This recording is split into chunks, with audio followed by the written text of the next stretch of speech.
In this video, we are going through the full IAB 2021 grade 12 exam from start to finish without leaving absolutely anything out. Let us just dive into it really because there's really no time to waste any time. But anyways, it says you use this formula, right, which is the quadratic formula to solve for x correct to 2 decimal places. So these kinds of questions, it's literally them just giving away marks because that's exactly all that they're doing here. So everything we can take it to one side. Yo, goodness, the screen needs to be clean, man. Come on. So we can take everything to one side.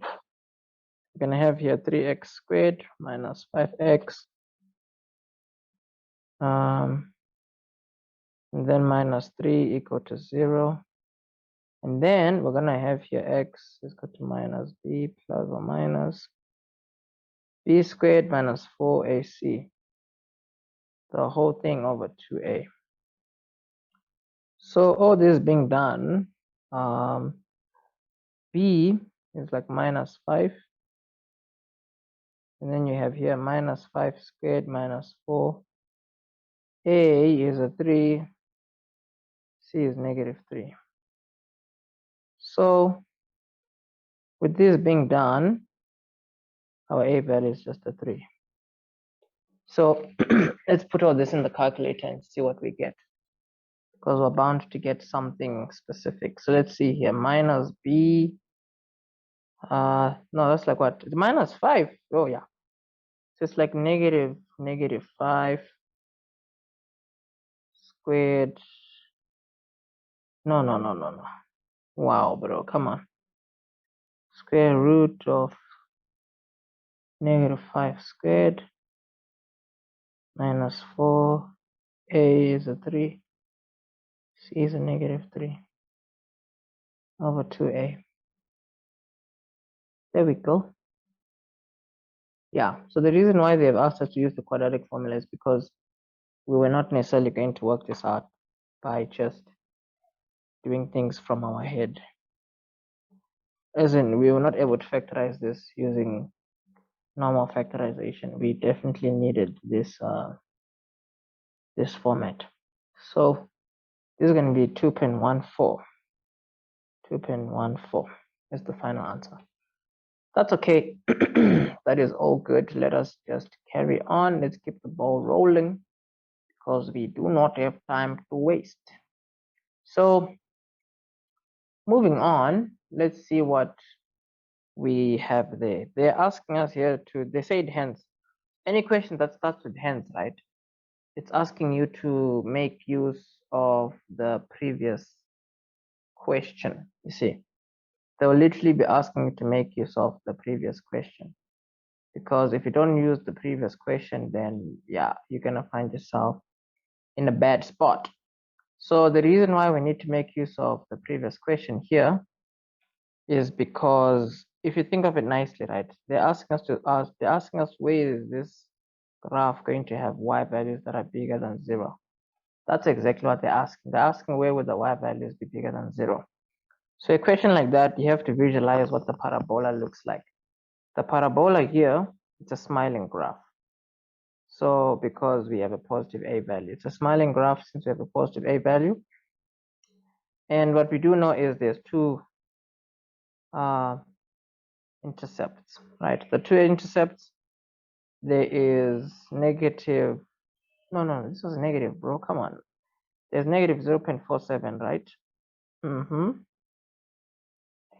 So this is negative 0.47. And then the other one is 2.14. So all this being done, we need to acknowledge that the graph is above 0 here, you see, and here also. So there it's x values that are bigger than 2.14 or x values that are smaller than negative 0.47. Those are the x values that will produce this part here that's above 0, this part here that's above 0. So it's a 2-mark question. We can just keep things moving. The next question, oh wait, let me just write this nicely. This is a 4, my guy. It's a 4. Write it nicely. The next question says solve for x and y simultaneously for 5 marks. So nothing crazy here, nothing major really. This equation, it looks as though it's easier to put stuff in this one because this one is squared and all that. Or rather, we might as well take this. This is already y, right? And put it in there. Yeah, let's do that. So this we're going to say 2. Here we're going to say x squared plus 5x, right? And then minus 2, 4x equal to 0.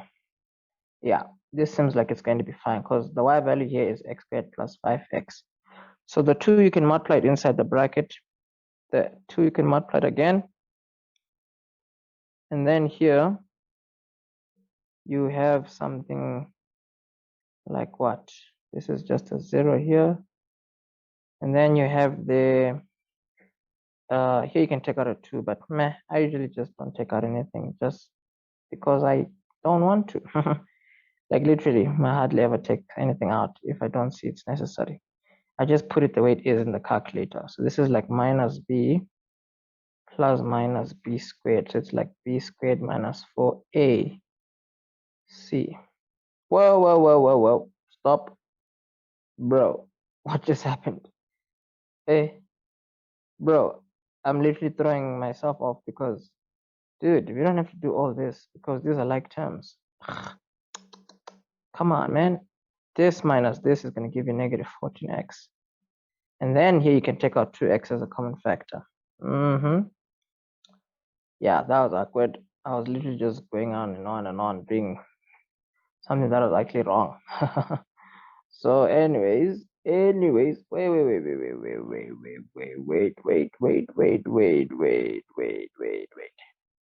Let's see what answers we're getting here. X is equal to 7, or x is equal to 0. Yeah. So that's okay for x. For y, you can throw x in there, right? So you'll have here y is equal to 0 squared plus 5 times 0. Y is a 0. The other one, it's like negative 7, right? 7 squared plus 5 times 7. It's like 49. 49 plus 35. That's like what? 84. That's the way we like it. We got our x and our y. We're keeping things moving because that's the way we like it. Moving on, it says for 5 marks, right? So for x, if this equation is equal to the right hand side. So this kind of equation, you do want to leave the stuff that has a square root symbol on its own first. And then you want to take the other stuff to the other side. The reason for doing this is you're clearly, obviously here able to take out the square root symbol by squaring both sides. So you solving for x in this situation, the square root is your first problem. So to get rid of it, you're going to square both sides here. And then obviously you squaring both sides, you're gonna have this cancel that, x plus 7. Here you're gonna have x squared minus 10x plus 25. If you multiply out your brackets, you see, because this is just x minus 5, x minus 5. So it's x times x squared, then x times negative 5 times x, negative 5 times negative 5. So this being said, you need to be careful, you see. So everything on one side, right? You can have here x squared, negative 10 minus 1, so just like negative 11. 25 minus 7, isn't that like 18? 25 minus 7, my guy. Calculator, help us out. Yes, it's positive 18. Fortunately, factors of 18 that give an 11. It's 9 and 2, so that one is not bad. X and x, 9 and 2. To get a negative here, you have to say minus and a minus. So a negative and a negative here gives you the plus 18 if you multiply them. So it's all good. Here you're going to have x minus 9 is equal to 0. The other one, x minus 2 is equal to 0. X is equal to 2. X is equal to 9. Okay, it's all good. It's good. The thing is, anytime you have stuff under a square root, always test out your answers, because usually one of them doesn't work. And this is something you always hear me say. So if you try out, let's try the 9. 9 plus 7, that's going to be 16. Square root of 16 is a 4. 4 plus 3, 4 plus 6 is a 10. And 9 here plus 1 is also a 10. So 9 balances out. The 2, you have 2 plus 7, which is 9. Square root of 9 is a 3. 3 plus 6 is a 9. If you put what you may call a 2 here, it's going to be 2 plus 1, which is a 3. The 3 does not balance the other left side here. So the 2 does not work. So you have to disregard it. You always have to check your answers, especially when you're working with square root symbols. D says, if the first 3 terms of a geometric series are these values here, then what is the value of n if Sn is equal to this?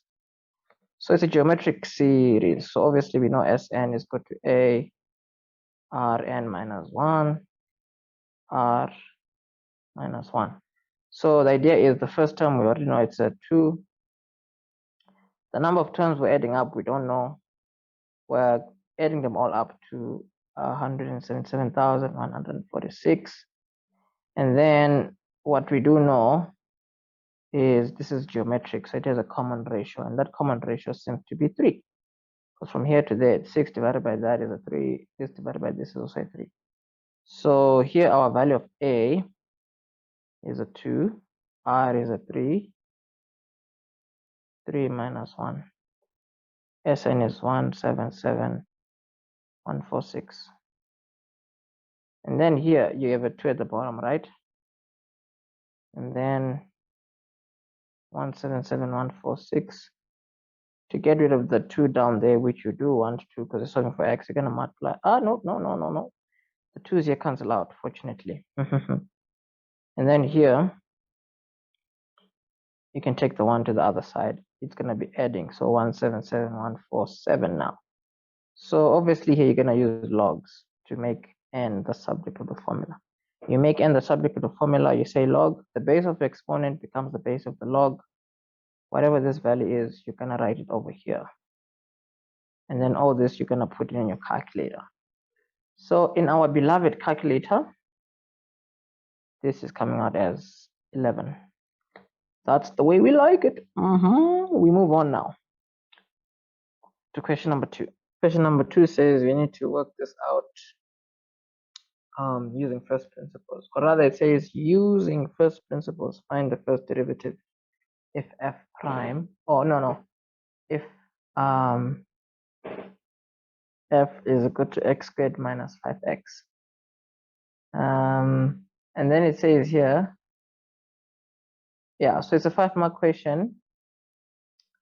So let us just dive into it. So anytime you need to work out something using first principles, right, you need to keep in mind that f prime, the formula, is equal to lim h goes to 0, fx plus h minus f of x, the whole thing over h.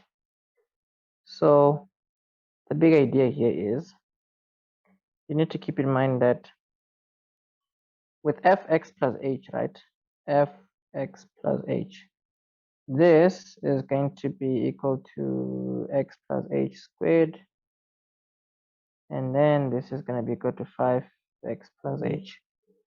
So you need to expand whatever this is. This is like x squared plus 2xh plus h squared minus 5x minus 5h.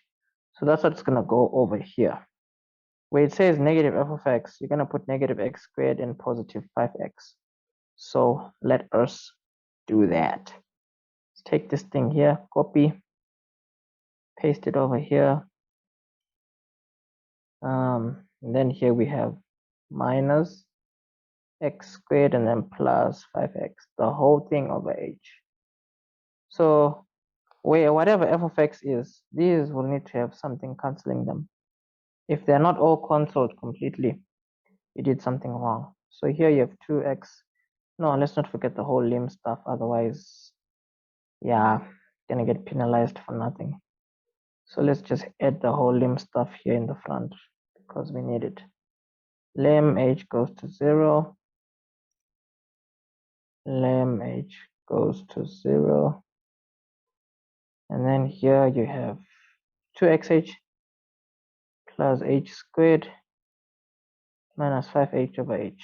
Here, you're going to need to take out h as a common factor. So this is like lim h goes to 0.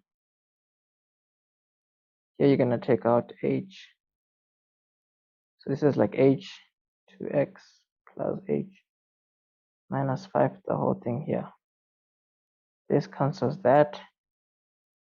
You have lim h goes to 0, 2x plus h, right? Minus 5. And then at this point in time, you can throw in your h as 0. And then you have your f prime here.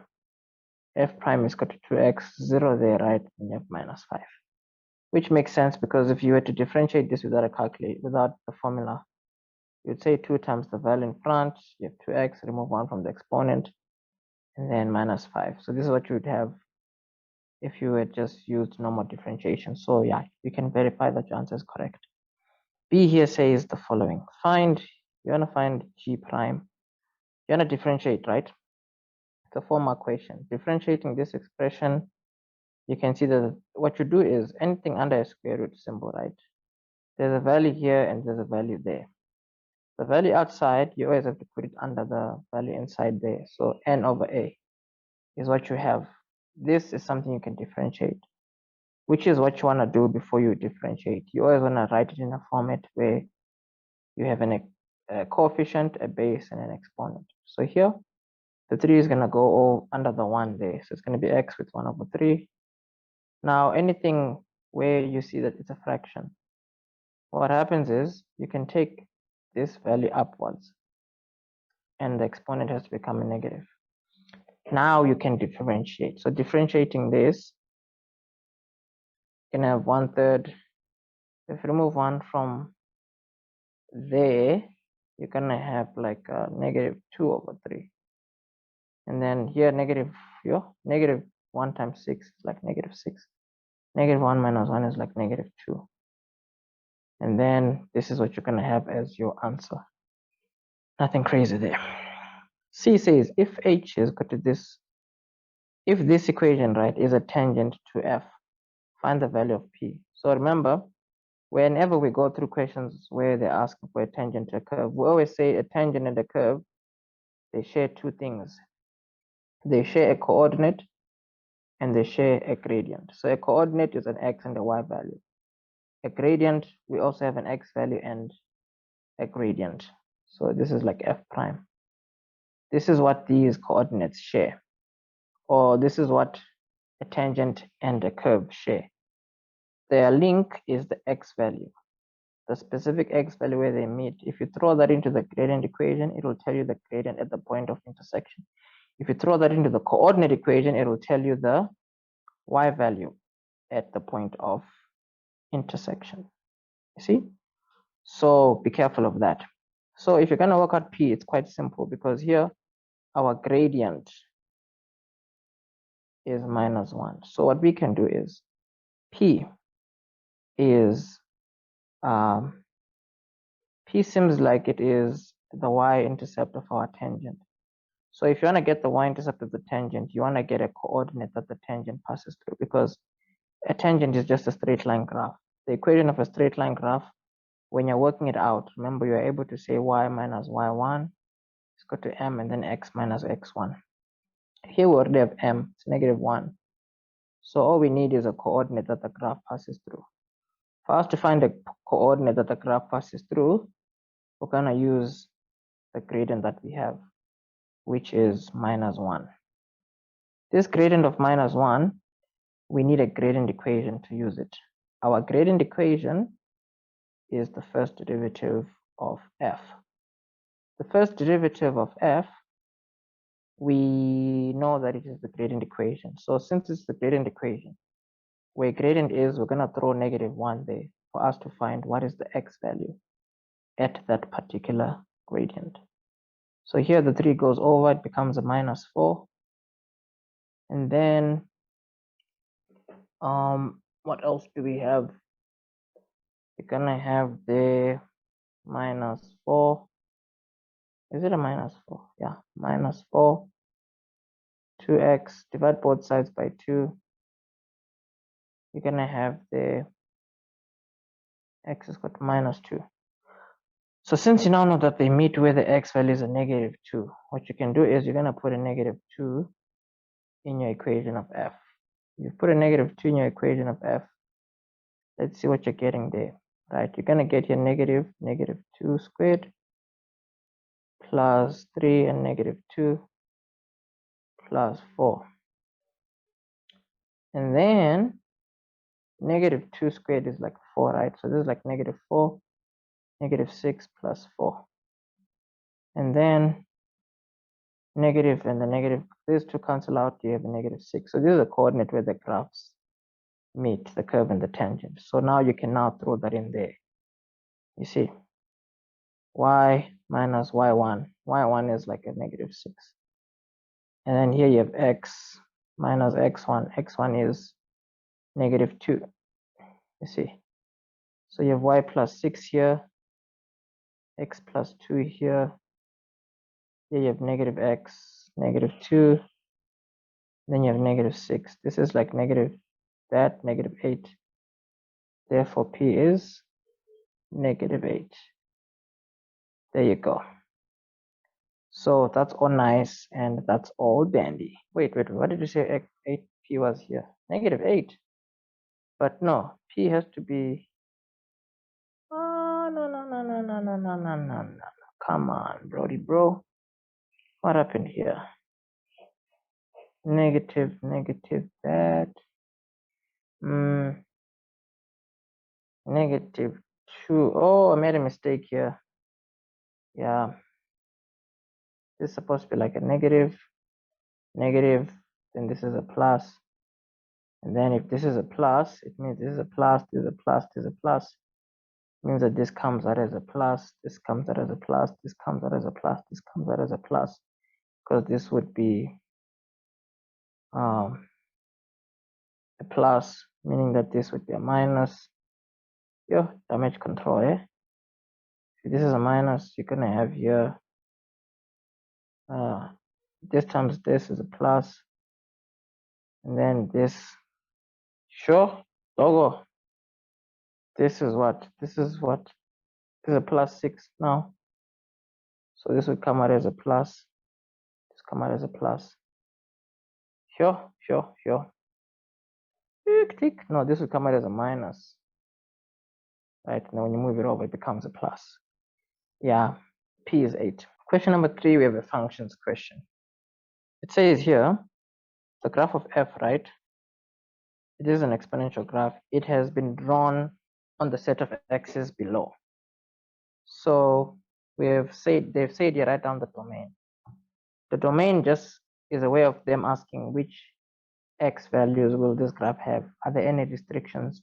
As of this recording, the all access pass, which allows you to access everything on the website, is currently on sale. The sale will give you access to the online courses for a total of 60 days. Now, the all access pass includes the entire syllabus, everything for paper 1, everything for paper 2.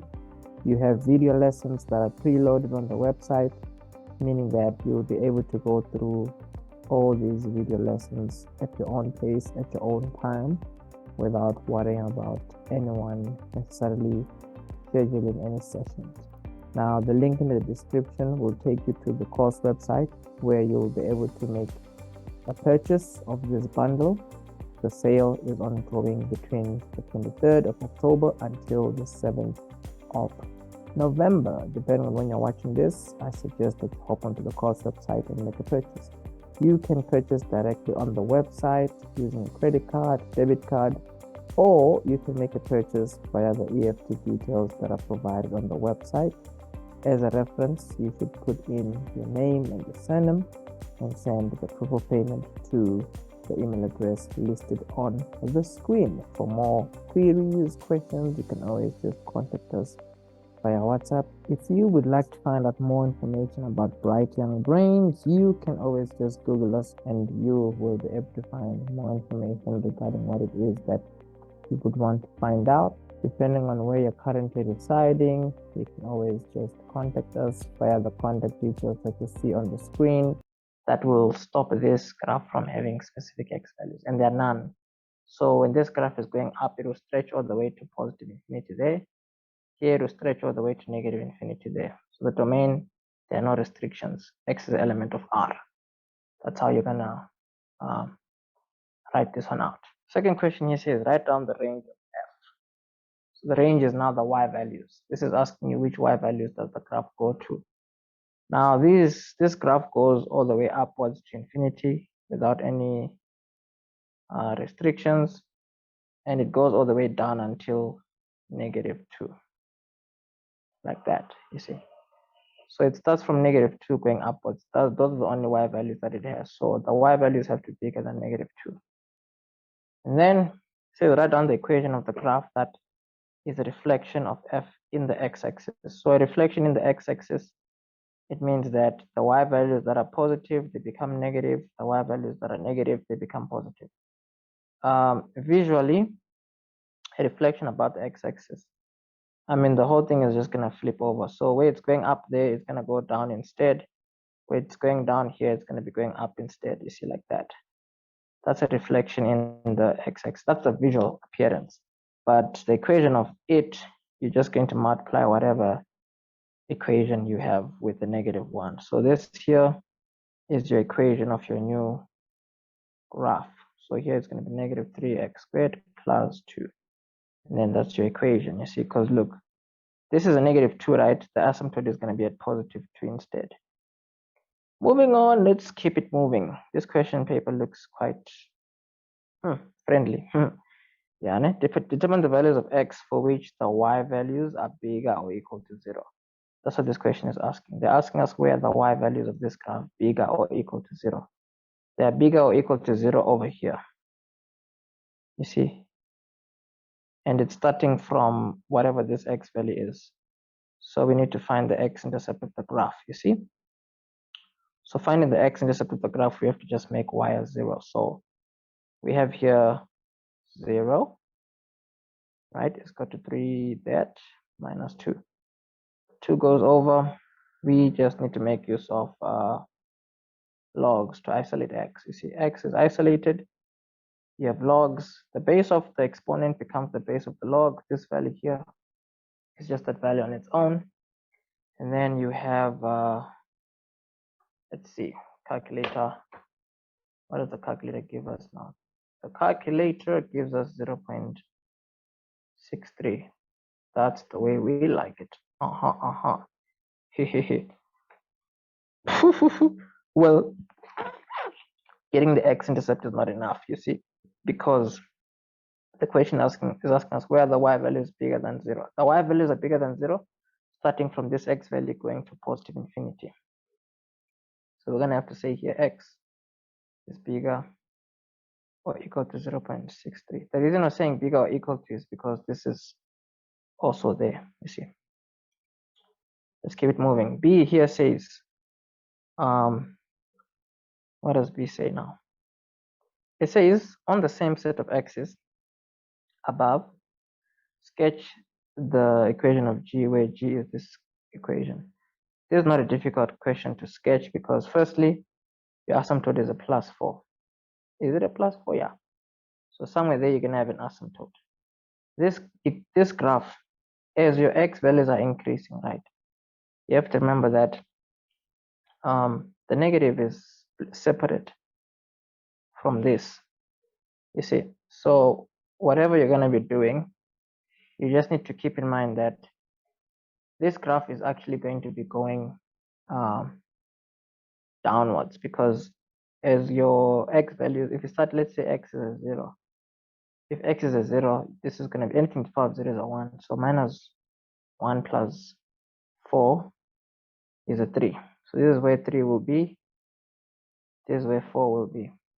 Now, if you think of x values to the left, let's say -1, -2, going on and on. This is just going to be a fraction.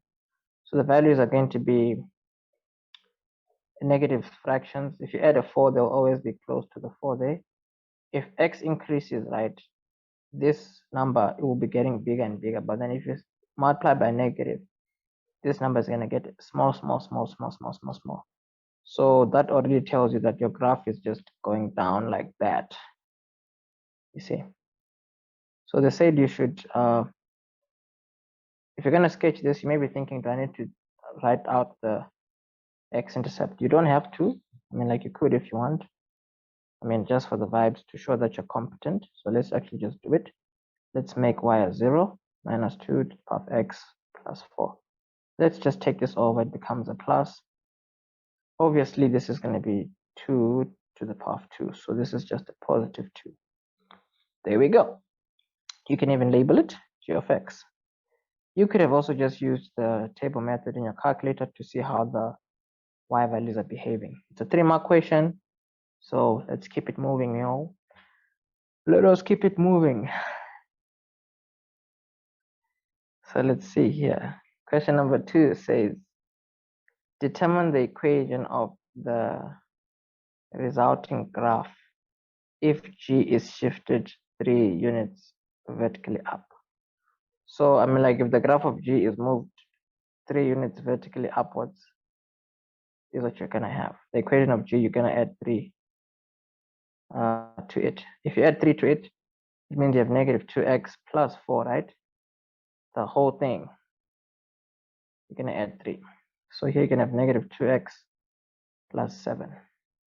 That's gonna be the new equation of your graph. So this question says, show on your graph where you would read off this solution. So this is one of those, I don't know if I can call it like a trick question, but questions like these, right, you always want to make use of some of the information that, or some of the graphs that they would have been talking about within that question. So if you look at what we have within this question, right, we have the equation 3 to the power of x minus 2. Another equation that we have is the -2 to the power of x plus 4. So those two equations, if you look at them nicely, right, f of x, let's see here, f of x, right, is equal to what we say it was. Well, what is f of x again? F of x is equal to 3 to the power of x minus 2, right? And then the other one, which is the g of x, is equal to -2 to the power of x. I think it's plus 4. Yeah. So with these two equations, you have to keep in mind that when this expression is laid out, you want to think outside the box, but not too far from the box, because these are the kinds of questions where if you're gonna read off this solution, right, from your sketch, remember our sketch has this graph there, and it also has our white graph over there. So one way or the other, we, for example, if you want to visualize it, right, the graph that we just drew now, the one down there, see what it's going to look like here. Let's see what it's going to look like, because what you may call, if we were to draw on the same set of axes, we have 4 there, and it's going to be going down, right? So you're going to have your asymptote somewhere here, and then it is going to be going down. So we said it starts at like 2 and it starts at like 3. It's going to look something like this. Zoop. So with that thought in mind, right, you want to think to yourself, okay, fine, what happens if we equate these two equations? Do we end up with something like this? Which we probably will, you know, because these are the kinds of questions that end up some way, somehow like that. So if you say where is f of x equal to g of x, you would have here 3 to the power of x minus 2, and the -2 to the power of x plus 4. Fortunately, if you put everything on one side and the numbers on the other side. You put the ones that have an exponent of x on one side, you're gonna have this. The 2 on the other side, you have 4 plus 2, which is a 6. So clearly, if you're gonna get a solution for this equation, which is what they're asking, if you're gonna read it off the graph, right, you have to just read where the graphs meet each other. So it says show on your graph where you would read off this solution. So on your graph, you would read off that solution at this point here, you see? And our question there is question 3. Question it's like B3, you see? So this is B3. There we go. That's where you would read off your solution. So obviously we read off our solutions where the graphs intersect. You see? Where the graphs intersect. There we go. So let's say here intersect. Okay, moving on to question number 4. 4 says the following. It says in the diagram below, f of x is equal to this equation, g of x is equal to this equation. Here, if the asymptote where x is a 2, that's the asymptote for f. Then it says y passes through c, which is a point that the other graph has as a coordinate. Okay, wait, you have the graph, you have the equation of f, it's the hyperbola, right? The equation of g is the log graph. Okay, that's fine. And then it says here y is equal to 1 passes through c. So already you want to know that they're trying to tell us that the y value there is a 1. We may not know the x value, but we know the y value is a 1. We can easily find the x value by just throwing it into the equation here, throwing a y value of 1. So it says here c is an asymptote of f. Okay, so we might as well, we know exactly where we're going to get our information. Because here they're asking if h of x is equal to this equation is an axis of symmetry of f, then determine the value of t. So all hyperbolas have 2 axes of symmetries. There's a positive axis of symmetry, and then there's also like a negative axis of symmetry.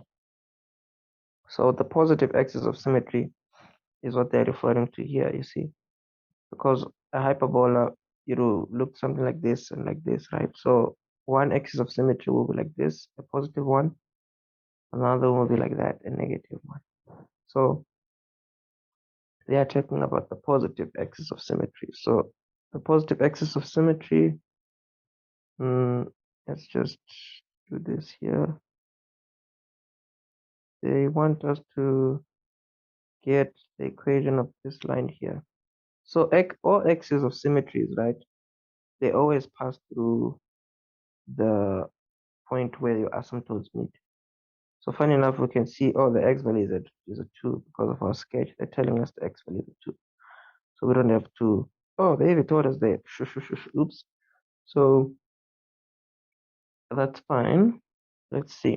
Here they now say we should get the equation of t if the axis of symmetry is this red one. It's the one with the positive gradient because the gradient will always be a 1 or a negative 1. So we need a coordinate that the graph passes through to get t.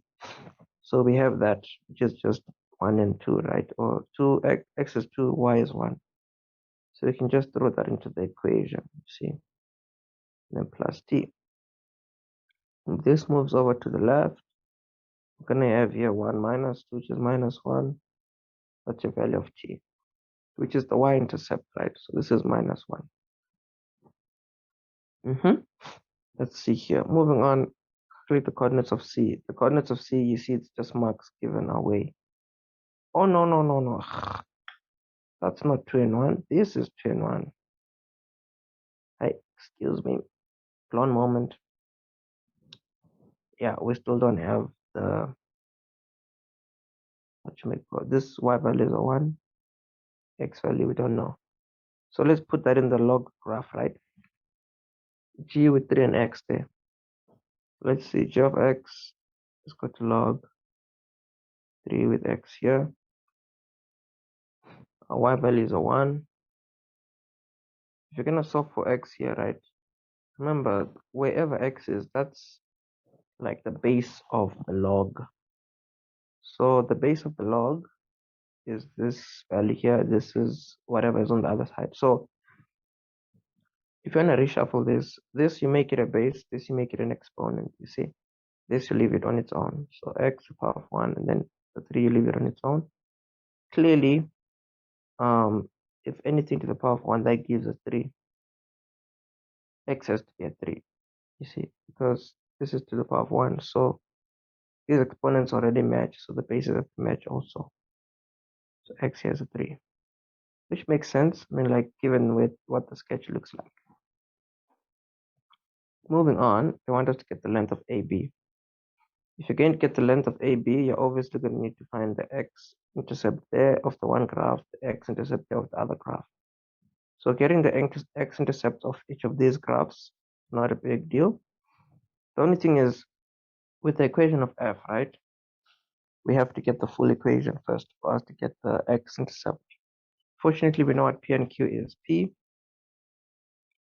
is going to be a 2 over here, because it's minus 2 over there, and then in the equation it's plus 2.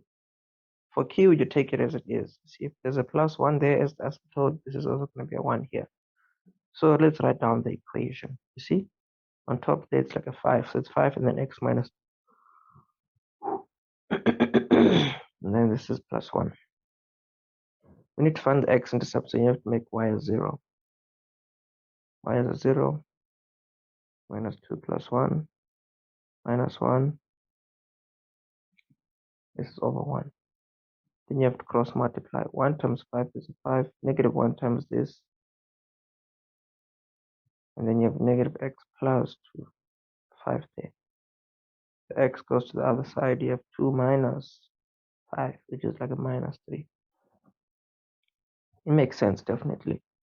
So for the log graph, the x-intercept, we have to make y a 0, right? So for the log graph, which is g of x is equal to log 3 with the x there, what we do know is that this y value is a 0. And then remember we said if you want to reshuffle this thing, this is the base, right? This is the exponent. This value go on its own. Anything to the power of 0 is a 1, so x is a 1. Visually, that makes sense because, I mean, like, if this is 0 and this is 1, this is 2, yeah, that makes all the sense in the world. So distance of AB is going to be 4 units, you see. So here, therefore, AB is equal to 3 plus 1, which is 4. Because when you look at distance on a Cartesian plane, you don't worry about whether something is a minus or a negative. I mean, you don't have to worry about a minus because distance is always a positive value. So the units from the origin here, it's 3. Units from the origin there is 1. So the distance is 4. For 2 marks, they want us to get the equation of the inverse of the graph of G. So that's what this means. We know that. Getting the inverse, we already know the game. X becomes Y, Y becomes X. So in that situation, we obviously need to, we know that originally this is what it looks like, right? Like without any doubt, this is what it looks like originally.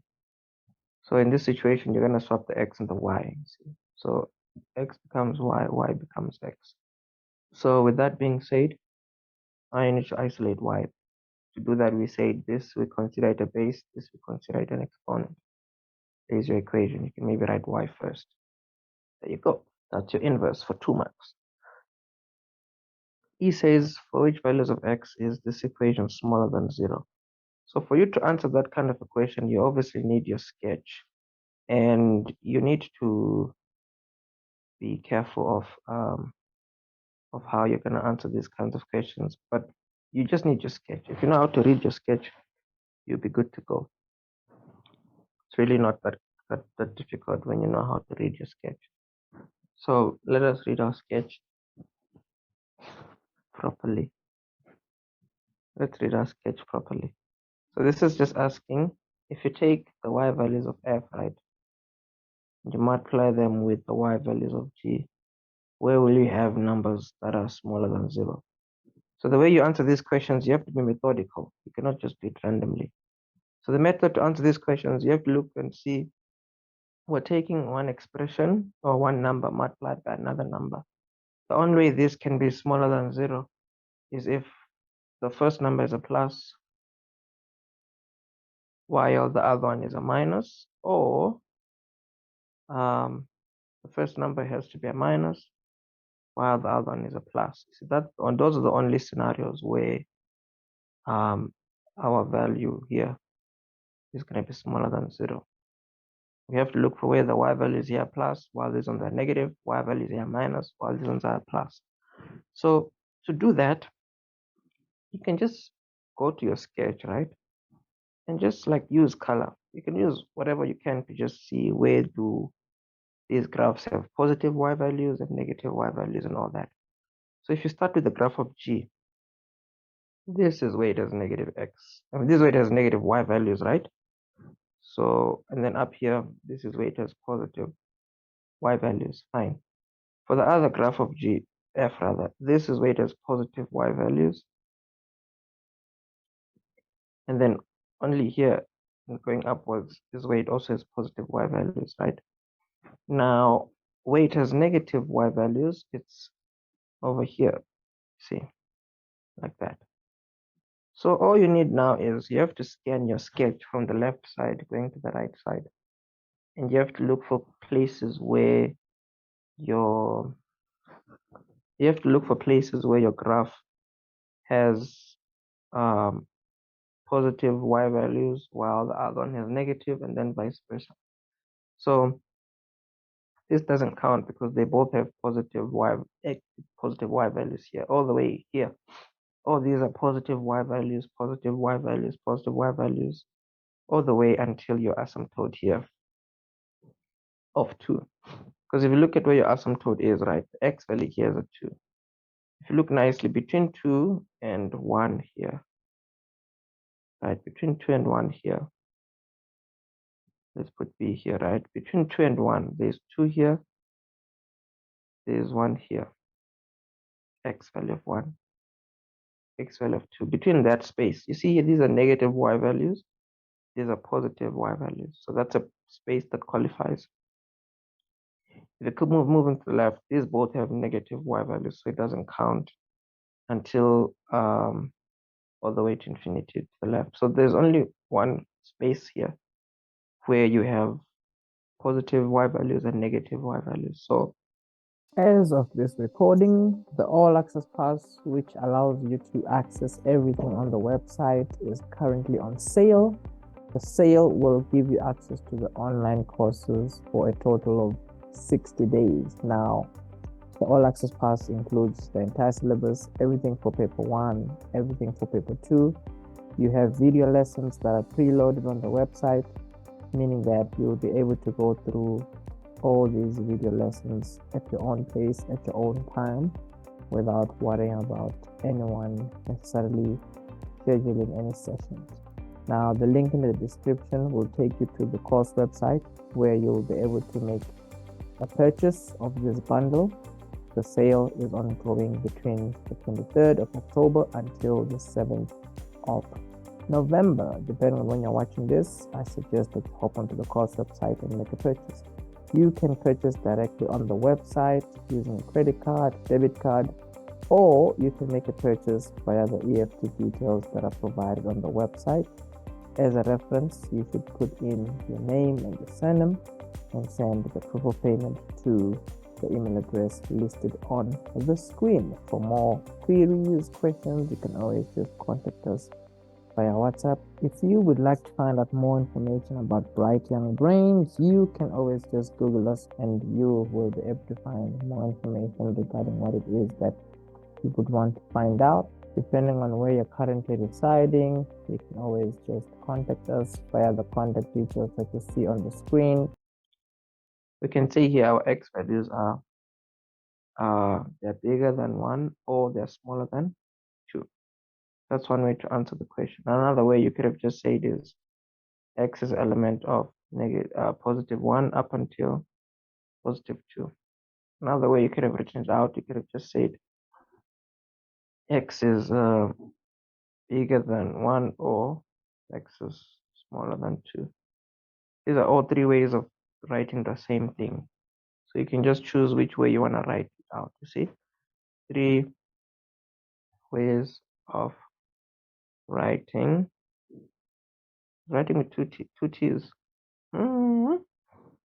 the same thing.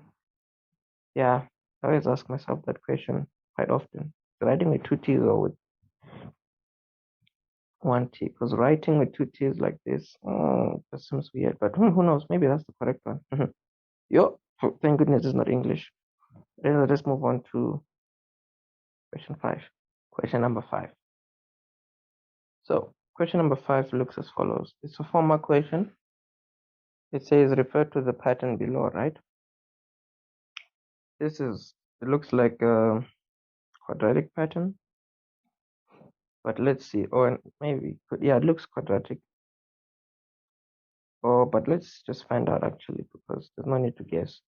It's going all the way to 9, 4, 9. This is plus 5. This is plus 9. Yeah. And then this is plus yola h. Let's see. My mental math is just in my calculators. Yeah, net 1 minus 8 is what? You may be wondering, why am I not just using calculator? Because it's 4. This is plus 13. Yeah, of course, because just 4 extra, 4 extra. Yeah, this is a quadratic number pattern because there is a second common difference. You see? 2 and 2. No, 4, bro. But anyways, it says determine Tn. If you're going to determine Tn, you obviously have to do all we have just done now. You have to see the sequence of first differences. You have to see the common difference. So that you start from the bottom and you say, this is equal to 2a. This 5 here is equal to 3a plus b. This is equal to a plus b plus c. So all that being done, you have 2a is equal to 4, right? 2a is equal to 4. You're going to have the divide by 2 on both sides. A is a 2.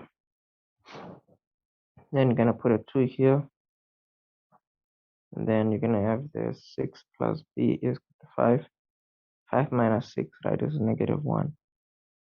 And then up here, you're going to say a plus b plus c, right? So it's like a is a 2, b is a negative 1, c is like that. Fine. So this is like 2 minus 1, right? And then you have the 2 minus 1 is 1. 4 minus 1 is 3. So that being said, right, you're gonna say you therefore remember your equation of a quadratic number pattern. It's gonna have this format. You see, so your a value is 2, and then your b value is minus 1. Your c value is a plus 3. There you go. That's the way we like it. So that's all fine. Nothing crazy, nothing major. We can actually just move on. So let's keep moving forward. Determine the number of terms in the series. So if we're going to determine, before we move on, let's just test our sequence. You see, if you put a 3 in here, you have 3 squared is 9 times 2 is 18. 18 minus 3, and then plus the 3 still becomes 18. Yeah. If you're going to determine the number of terms in the sequence or in the series, right, the thing is, this is our general term, right? So this being our general term, what we already know is that we can put in 949 where Tn is and find out where 949 is in our sequence. You see, so 949, and then 2 to the power of 2 with n squared minus n plus 3. Let's solve for n. 2n squared minus n plus 3, and then minus 949. So the idea now is 2n squared minus n 3 minus this, right? You're obviously going to have minus 946. Yeah. And obviously this is the kind of equation where you're going to have to use the quadratic formula.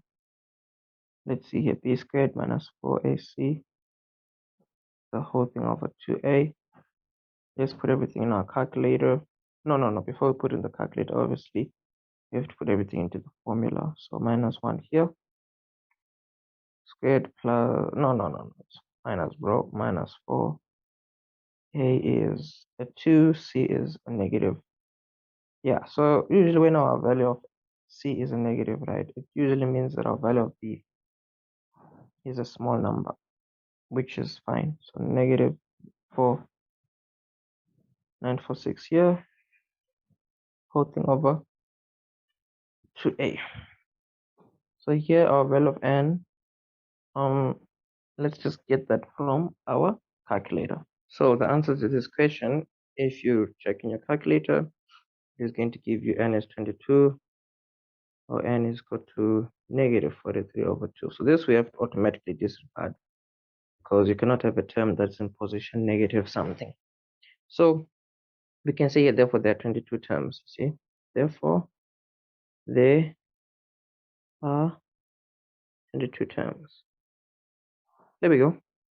This is represent the series using sigma notation. So sigma notation is simple. You need to find out where you are adding up from. So you need to find out where your starting point is, where your end point is, and your general term. So fortunately here, we have the general term. We have where we're starting. We're clearly starting from the first position until position 22. So you're going to say here, ending at 22, starting where n is a 1, your general term is 2n squared minus n, and then minus 949. No, bro, come on. Why are you blundering like that? It's plus 3, bro. Come on now.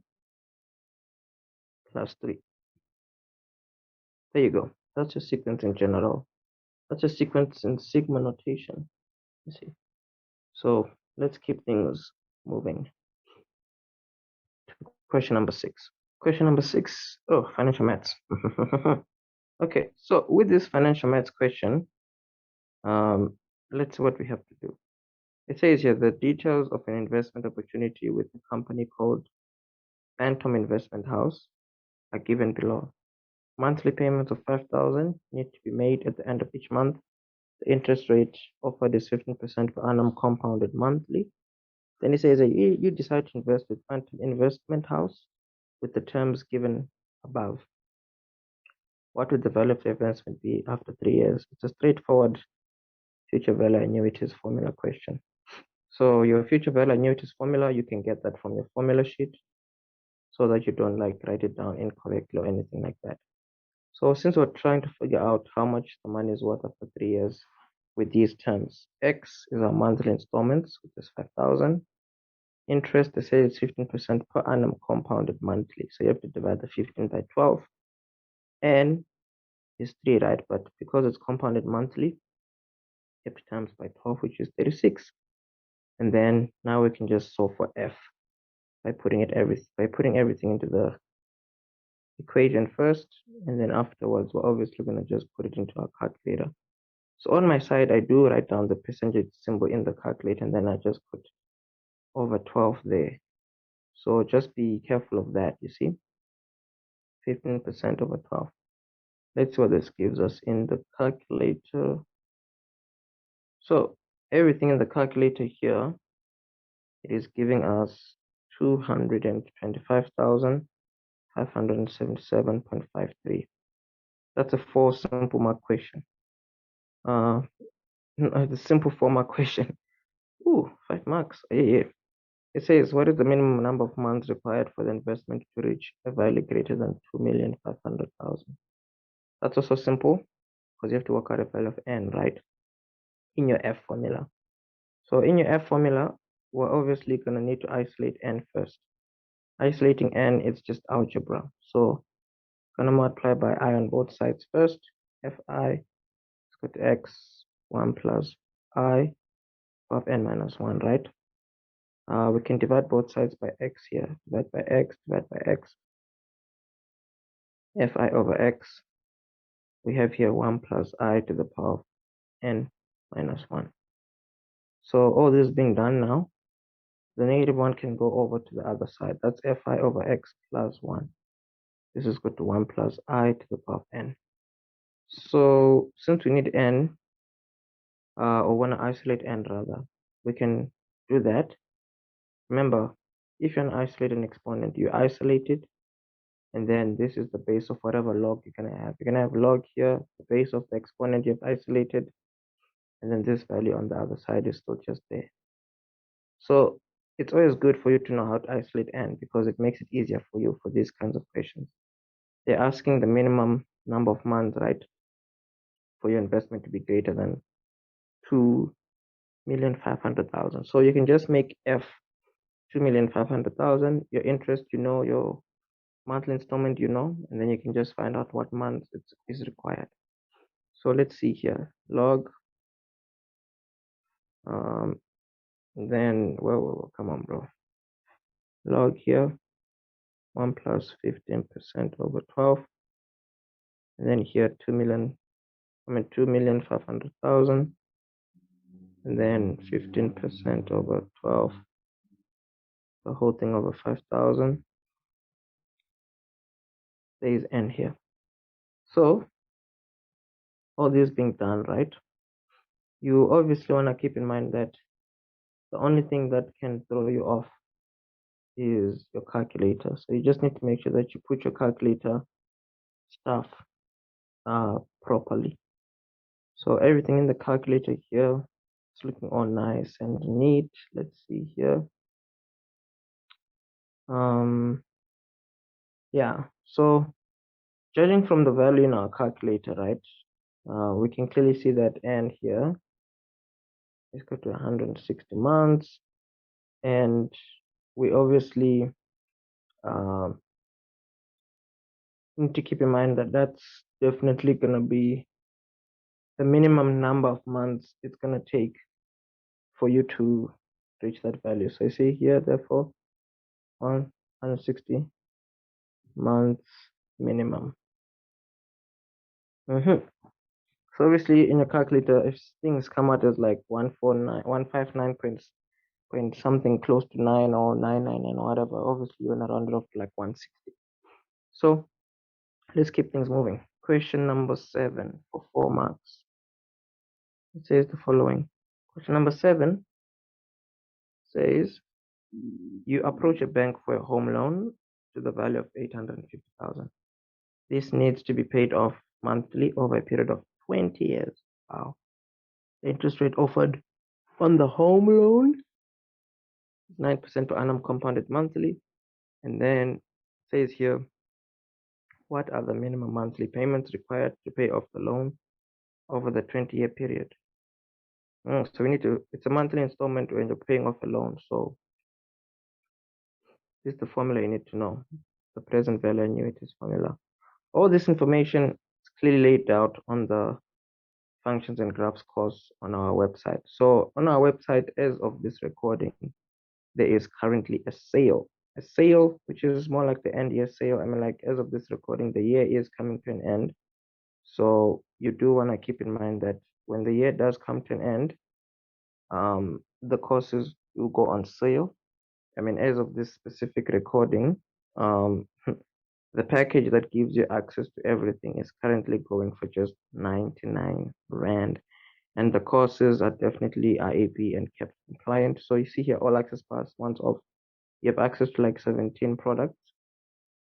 And then for just that single fee, you can have access for a total of 60 days. You see, it says here, this bundle gives you access to everything on the website for a single price of 99 Rand. It is currently on sale. Once a purchase is made, you'll have access for 60 days. So This bundle includes things like Euclidean geometry, functions and graphs, applications of calculus, trigonometry, analytical geometry, sequences and series. It's practically your entire syllabus, right? Algebra and the NBT courses included, financial maths, probability, statistics, everything that you basically will need for your grade 12 maths is on our course platform. You'll be able to get those marks. You can also grab a study guide if you want to have extra information from whatever it is that you'll be studying.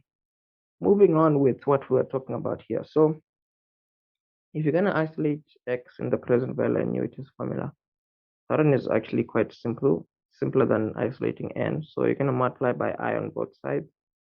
You can have pi here, 1 minus 1 plus I to the power of negative n. So from here, isolating x, you can see you just have to divide by the big bracket. And then here also divide by the big bracket, 1 minus 1 plus I to the power of negative n. So all this here, let's see, this cancels this. You're going to have x is equal to p multiplied by I, 1 minus 1 plus I to the power of negative n. There you go. So solving for x here, right, it's not going to be a hassle. You just have to make sure you put your values properly in the formula. So in our case here, the money borrowed, right, is the entire 850,000. That's P. Interest, they told us it's 9%. So 9% compounded monthly, remember? And they said it's over 20 years. It's 20 times 12, which is like 240. Those are our values that we're going to throw into our formula. So let's just throw them into the formula. So 850,000. This is an IEB paper. Now, if you're a CAP student or an IEB student, whichever one, the one thing I do want to let you know is that these papers, right, the syllabus, really nothing much is different. Forget nothing much. Everything here is exactly the same as how you would get it in a CAPS paper in terms of the level of intensity even. To be honest with you, so far with everything that I've done, it looks a bit even simpler than a CAPS paper.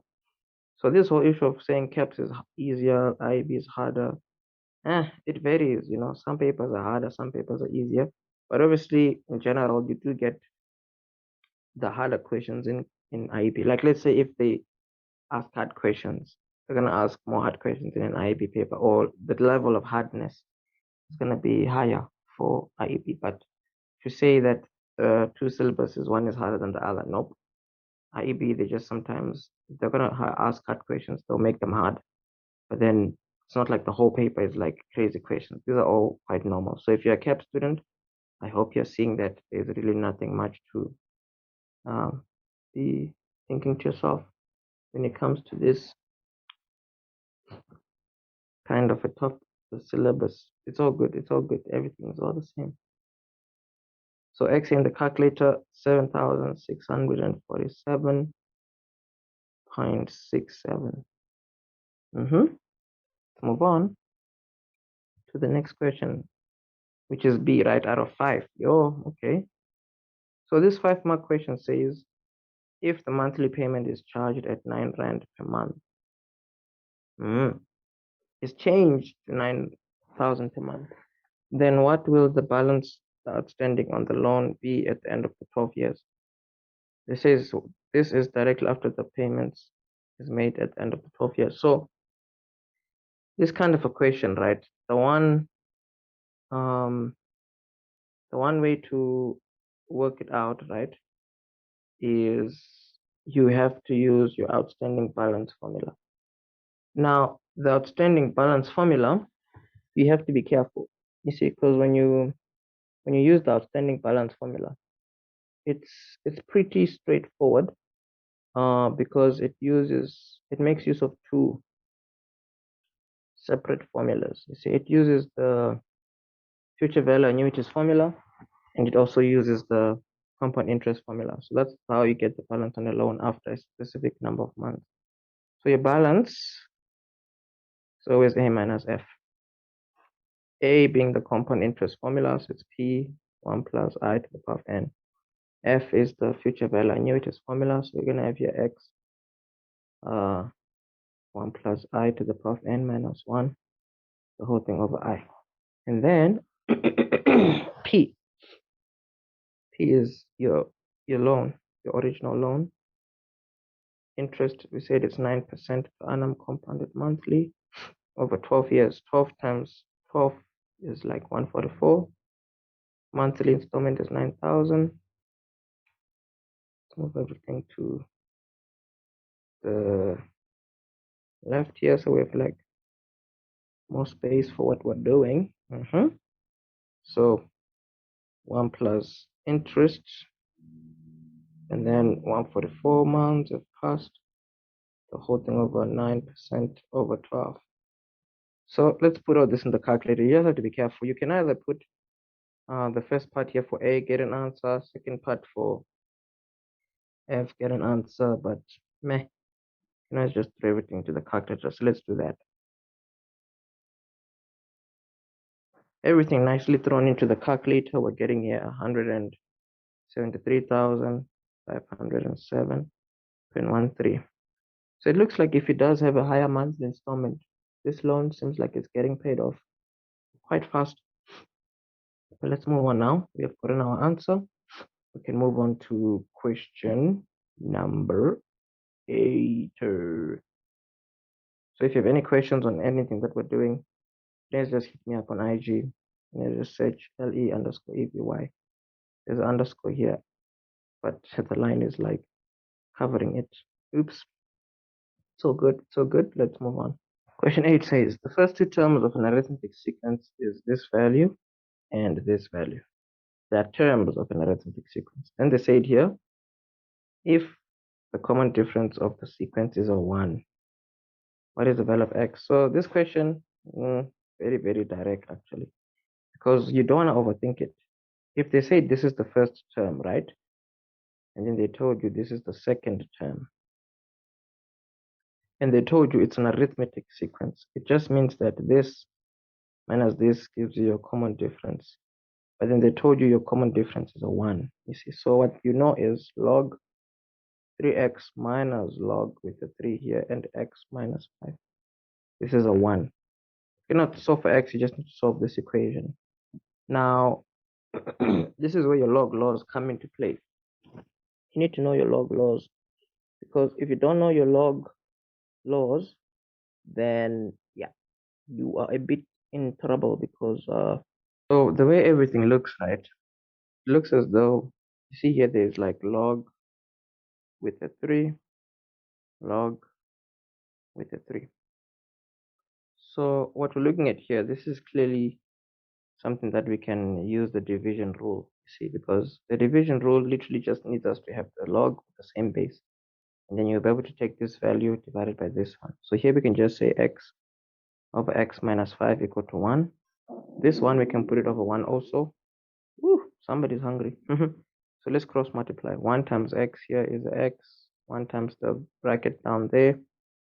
Here's what you have. X can go over. Oh, come on. No, man. No. Seems like it's bombing out, which it is not supposed to do, which is like, come on, man. Come on. Let's see what we can do here. So our log laws quotient rule. Oh, no, bro. Come on. The quotient rule needs us to still have the log thing here. There will be log with 3 here. Yeah, that was the problem. Yeah, let me just move this a bit lower. Yeah, it's supposed to look like this. So all this being said, right, from here now, the 1, this is where you need to know your log laws, because if you have a 1 and you're dealing with logs, right, and your expression is equal to 1, you can write this as log, whatever the base is, you put that there, and then you put, as long as these numbers are identical, you're going to get a 1. And then here you see a log with a 3, x over x minus 5. But then fun enough, you can see now all this means is this part that's inside here is equal to 3, you see. So you're going to have here 3 and then x over x minus 5. Now you can do that whole cross multiplying thing that we were about to do. So this times the 3, right, it's like 3x minus 5. 1 times x is like x. And then let's multiply inside here. 3 times x is 3x, 3 times negative 5 is negative 15. And then what else? The 3 goes 3x minus x, right, is 2, and then 15 there. So it looks like our value of x is gonna be 2 over 2 there, 15 over 2 is like 7.5. That's your value of x. So this is an answer for x. Yeah, definitely looks believable, because I mean, like, everything we did here, there's definitely nothing that was like out of place. So let's move on. B says a converging geometric series. So automatically, when they say converging, your value of r is between -1 and +1. So since we know that, we need to keep in mind that it says here a converging geometric series is such that the second term is -24 and the sum of the third and the fourth term is equal to -18. Determine the common ratio. It's a 5-mark question. 5-mark questions are really not that bad, because they just need you to read your question again while making notes, you see. So converging geometric series, second term is 24. So if it's geometric, remember your expression has, the first term is a, the second term is ar, the third term is going to be ar to the power of, this is to the power of 1, this is going to be to the power of 2, and then here ar to the power of 3, going on and on and on. So this is like t1, t2, t3, and t4, going onwards. And then it says here, so you want, they say t2 is 24, right? -24. So you have a here, ar is equal to -24, that's t2. And then they said, no, they said that such that the second term, which is 24, and the sum of the third term. So third term is ar squared, right? Which is what is -18. So they said the sum of these two terms, what you call, no, it says a converging matrix is such that the second term is 24 and the sum of the third and fourth terms. So if you add term number 3, right, and you add term number 4, you get -18. They said determine the common ratio. So that's going to be easy, because we just need to work out a and r simultaneously. Equation 1 here, equation 2. We read that from the statement. So this is clearly something you need to know. It will always help you. That being said, here we can isolate. It looks like we can isolate a, so that we can throw a here and get r. So here, a is going to be -24 over r, and then we put that in here. So -24 over r, we're going to put that where a is, and this is r squared. No. Before you do that, it looks like you may want to maybe factorize first, which we can, right? We can take out a common factor here. ar squared is a common factor. You have here 1 plus r is equal to -18. So we might, since we're solving for r, right, let's isolate, well, we cannot isolate r the way it is. Yeah, but let's throw a now. Throwing a, we're gonna have here, or rather, let's maybe no, let's isolate a here also. So here we've isolated a, right, in the first equation. Let's isolate a also here by taking out a as a common factor. R squared plus r to the power of 3. Value of a is like -18 over r squared plus r to the power of 3 if you divide. So you can make the a's equal to each other, you see. Therefore, -24 over r is equal to -18 over r squared plus r to the power of 3. Here you don't want to get an LCD. Just cross multiply to get rid of fractions, since it's a fraction on one side of the equation and another fraction on the other side of the equation. So let's move on, right? So let's cross multiply. R times -18 is going to be like -18r. -24 sometimes this is like -24 r squared plus r to the power of 3. Solving for r here, it looks like we're going to end up with some, cubic expression, but let's see. -24r cubed here, -24 r squared as a minus I just wrote it out so that the 3 comes first and the 2 afterwards. And then if the 18 comes over, it's going to become a plus 18r equal to 0. So let's take out r as a common factor. We can actually take out, let's see, I think 3r. No, is it 4r? No, 3. 3 is the biggest, no, 6 is the biggest number that can go into all of them. So 6r can be taken out. Let's actually, 6r, negative 6r, or let's just take 6r. No, negative 6r. Let's just say, come on, bro. Here you're going to be left with negative 4 r squared. And then here again, negative 4 r. Then here, if 6 is out, you're going to be left with the 3, r is gone, so there's nothing there. So here you're going to say, what you're going to say here now. So all this is being done. Wait a minute. The sum of the third and the fourth term. The sum of the third and the fourth term. Why am I seeming so? Anyways, no, everything looks fine so far. So let's just carry on. So here r, the 0 divided by 6. R cannot be a 0, you see. So this one we don't have to consider it. We just have to consider this one. We can just use our quadratic formula for that one, you see. R is equal to minus b plus minus b squared minus 4ac over 2a.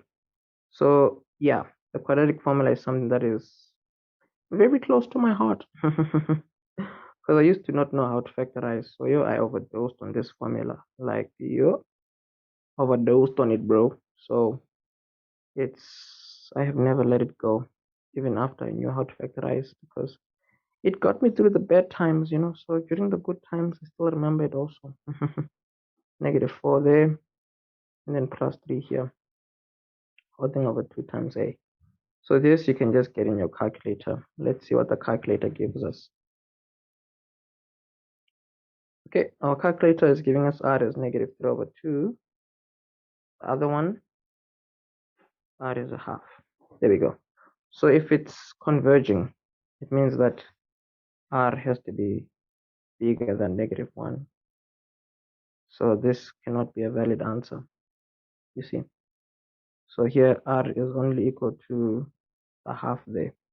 That's how that's why you see your theory is important, for you to then be able to cancel and all these things here, because you cannot just take all the answers. Let's move on. She said, you are the manager of a large sports stadium. A soccer tournament is held at your stadium, where one match is played each day for 12 consecutive days. Wow. The following rules and regulations have been given to you as the manager. At the first game, the maximum spectators is 25,000 for each subsequent game. So for each game that follows, the number of spectators can increase by a consistent number so that they can increase by a consistent number so that the last game has 58,000 spectators in the stadium. Assume the maximum number of spectators attends each match. Okay. Determine the increase in the number of spectators between any 2 consecutive days of the tournament.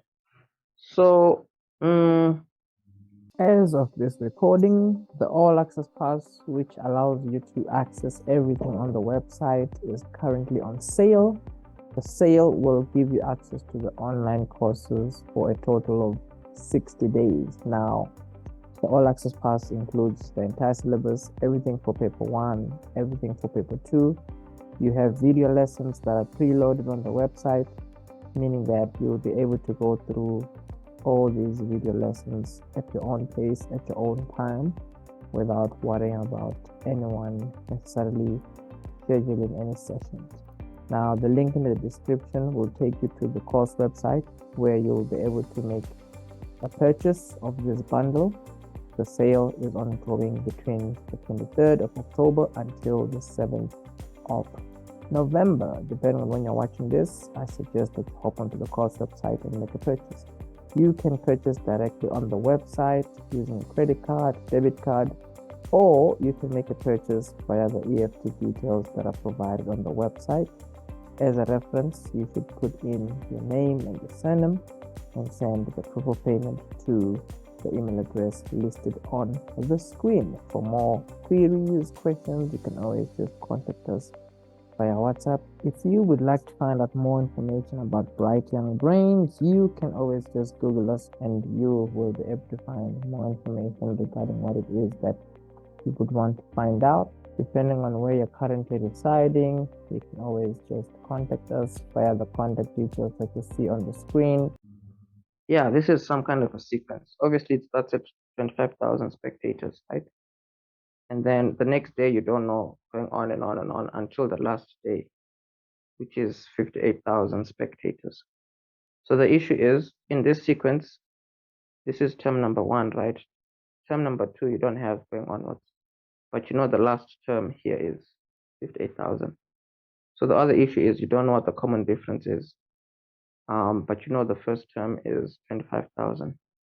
So you have two things missing. No. They say this has to be the 12th day. So you do know what this is. This position number 12. You're only missing the common difference. They say to determine the increase. So the increase is going to be the common difference.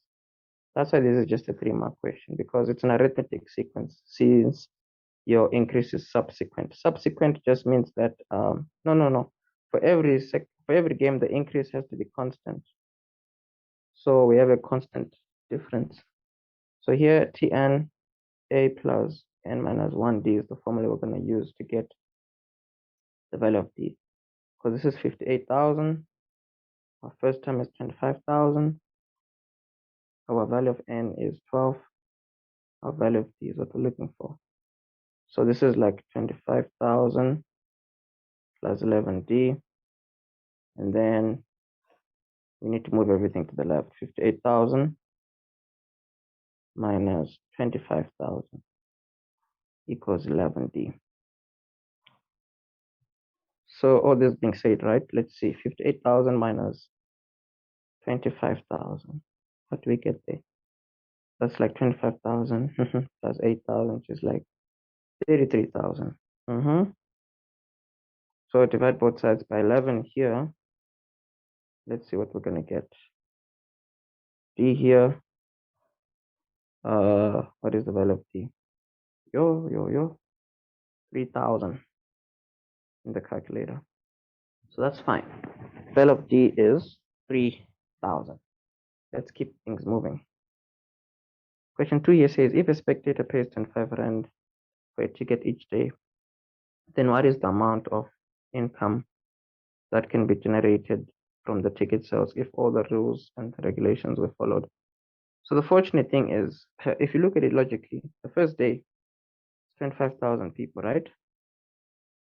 The second day, you add 3,000. That's like 28,000 people. And then you add another 3,000. That's like 31,000 people. Going onwards, right? Until you have 58,000 people. The good news is, on this first day, you have 25 Rand each. The next day, 25 Rand each. The next day, 25 Rand each. The fortunate thing is, if you were to add up all these people, right? Technically speaking, if you add up all the people, you can just multiply by 25 once and then get your answer. So to do that, we can just get the Sn, the sum of the first 12 terms in this sequence, right? Using our Sn formula, we can just get the sum of all those people, and then we just multiply it by 12.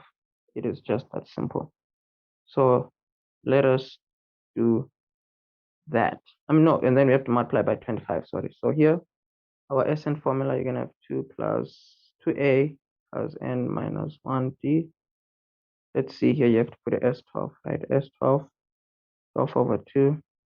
Our a value is like 25,000. Our n value is, what is the value of n? 12. Our value of d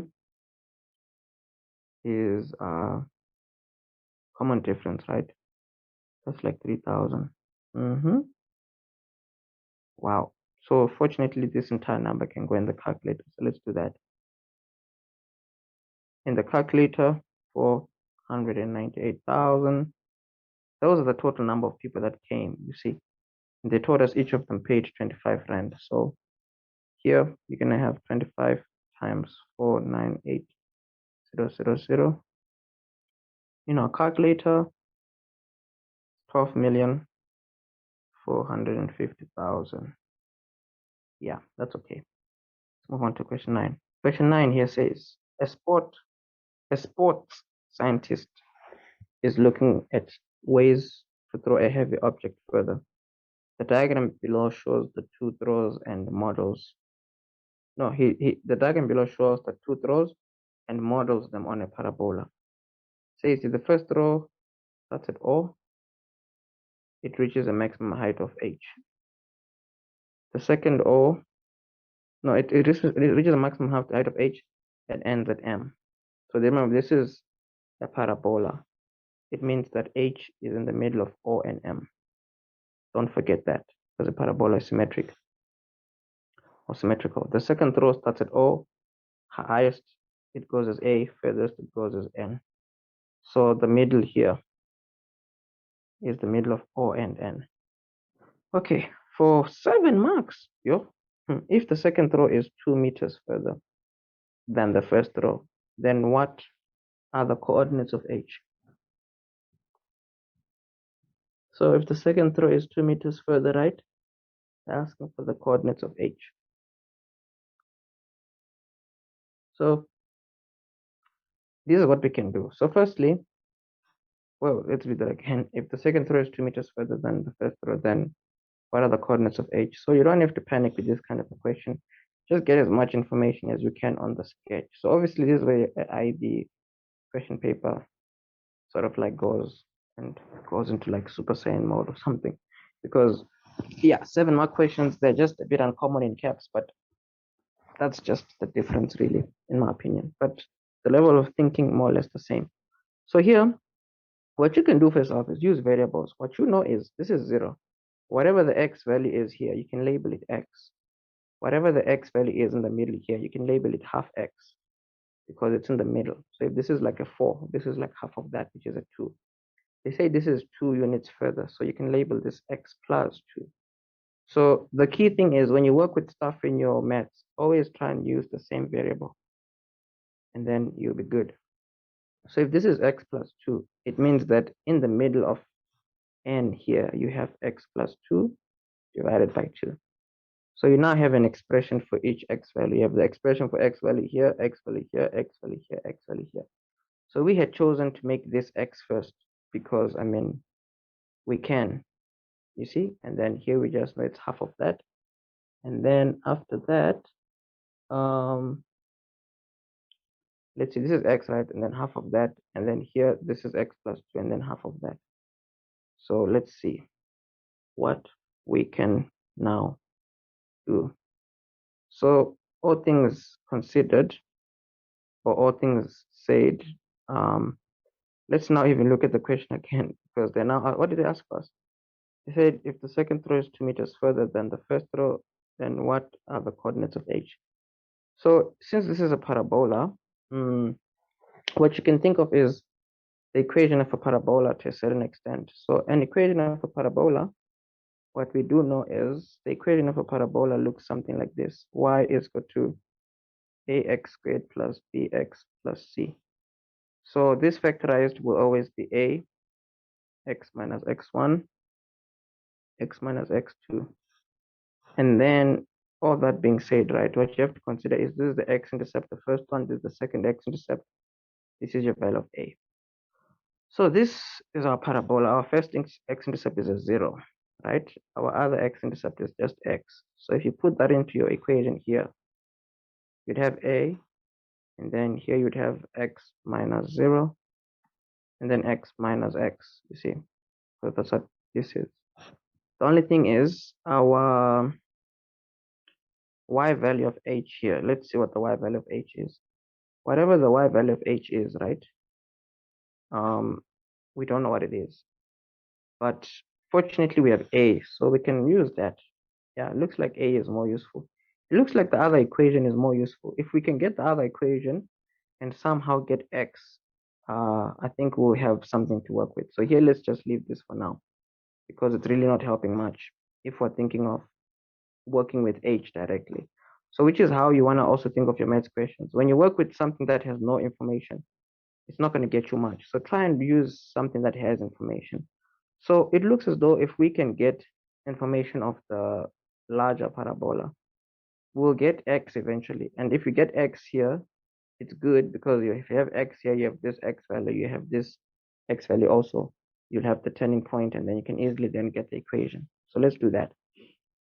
In the second equation, I mean, fortunately, things will stay the same, right? Where we have to say y is equal to what you call a, and then x minus x1, x minus x2. So the thing is, with our larger parabola, our x1 is a 0, our x2 is the x plus 2 here. You see?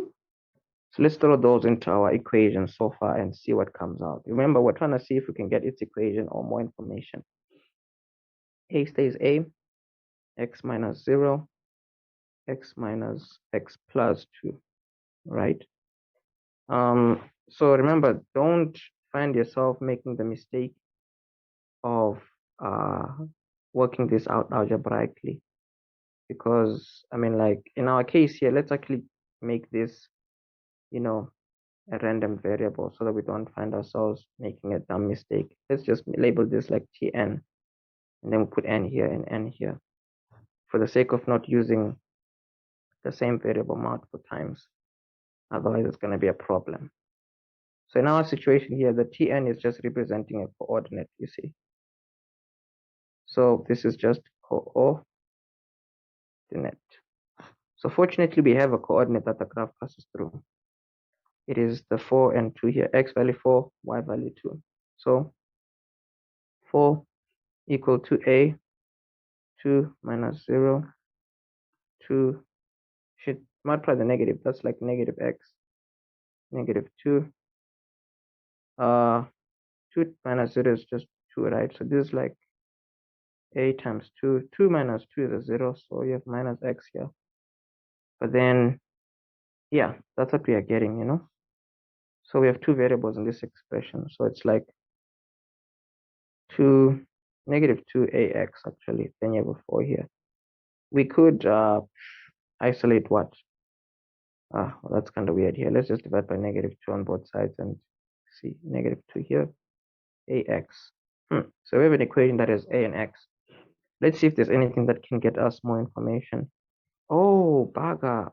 Dude, we can easily get x because half x plus 2 over 2 is a 4.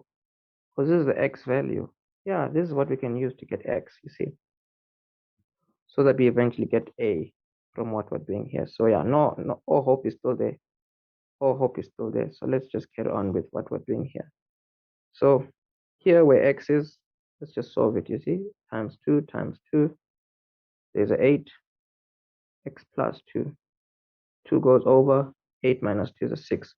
So remember, for you to stay confident in your maths exams, don't take too long to start writing stuff out. Write what you know you have. So here you can throw x as 6 there. So negative 2a, x as 6. Then I have there 6a, negative 2.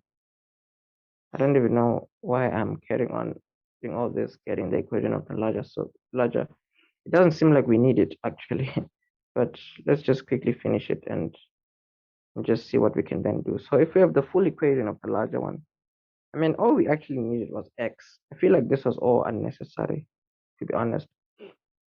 All we needed was actually x, to be honest. But let's just see what happens if we now have x. If we now have x, it means that this is just this is now a 6, right? This is half, which is like a 3. So you have 0 and 6, and then the middle, which is a 3. So the equation of your parabola, right?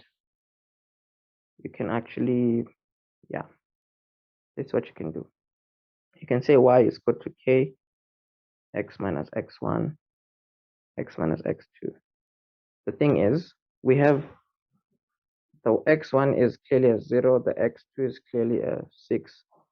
And then to get k, we can sub in a coordinate that the graph passes through, but we don't have anything. So this format, if it seems like it's failing us, let's go to this format here. Y is equal to, let's just say k, no, hey, yeah, ne?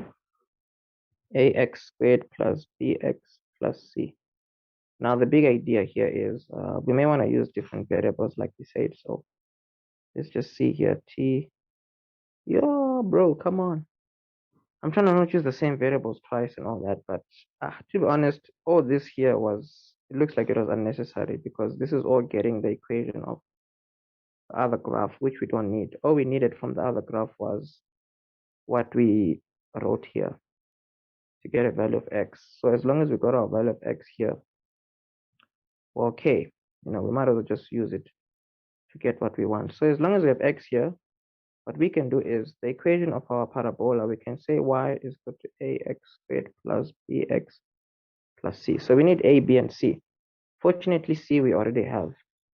It is what you may call, it's 0. Remember, the main question is asking us to get the coordinates of h, which is the coordinates of the turning point. So if you have the y-intercept is 0, so far you have y is equal to ax squared plus bx plus 0. Fortunately, you just need a and x, two variables. Now, the fortunate thing about h is the x value is equal to minus b over 2a. Now, what you already know about the x value of h is that it's half x, which is just a 3, as we have already seen here. Half of x is just a 3. And then we have here b, negative b over 2a. So we have an equation that has b and a. So let's maybe isolate b. Times 2a times 2a. This is like 6a. This is equal to negative b.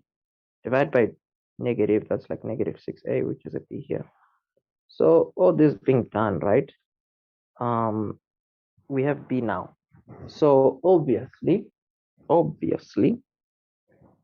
we need another equation that is a and b. Fortunately, we need a coordinate that the graph passes through here to throw in.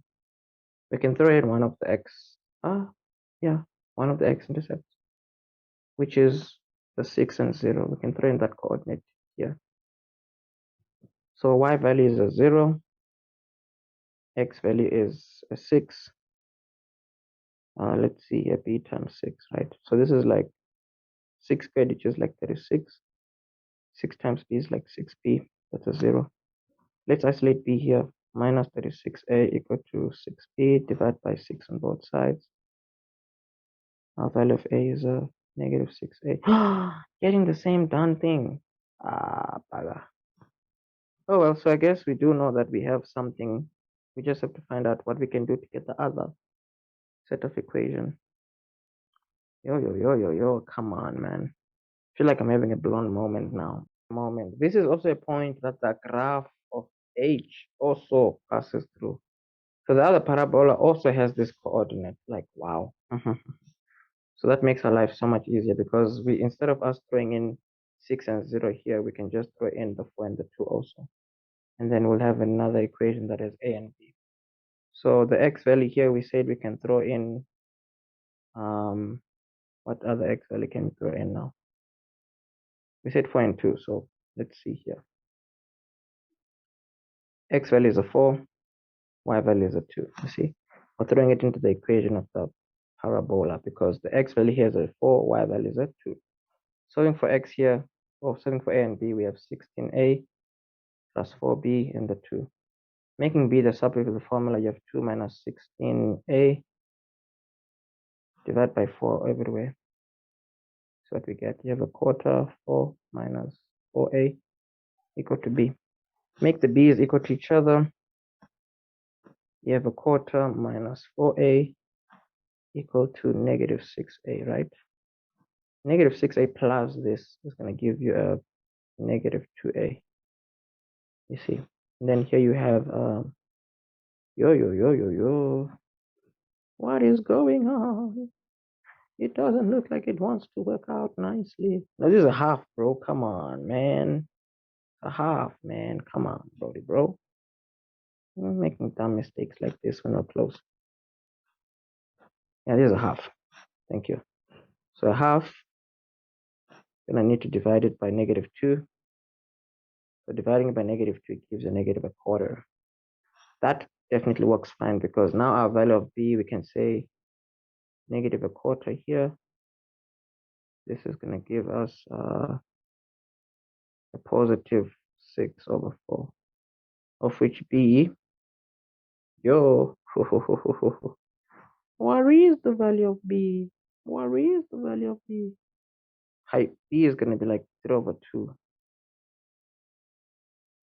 So we have the equation, but we don't need the equation. All we need is, what do we have now? We said the x value was a 3, right? The y value, we can just sub 3 into the equation of the graph. So the equation of our graph, we said here it is y is equal to -1/4 x squared plus 3/2x. So let's just see if this is going to give us, let's see what this gives us. You throw at the x value of 3, right?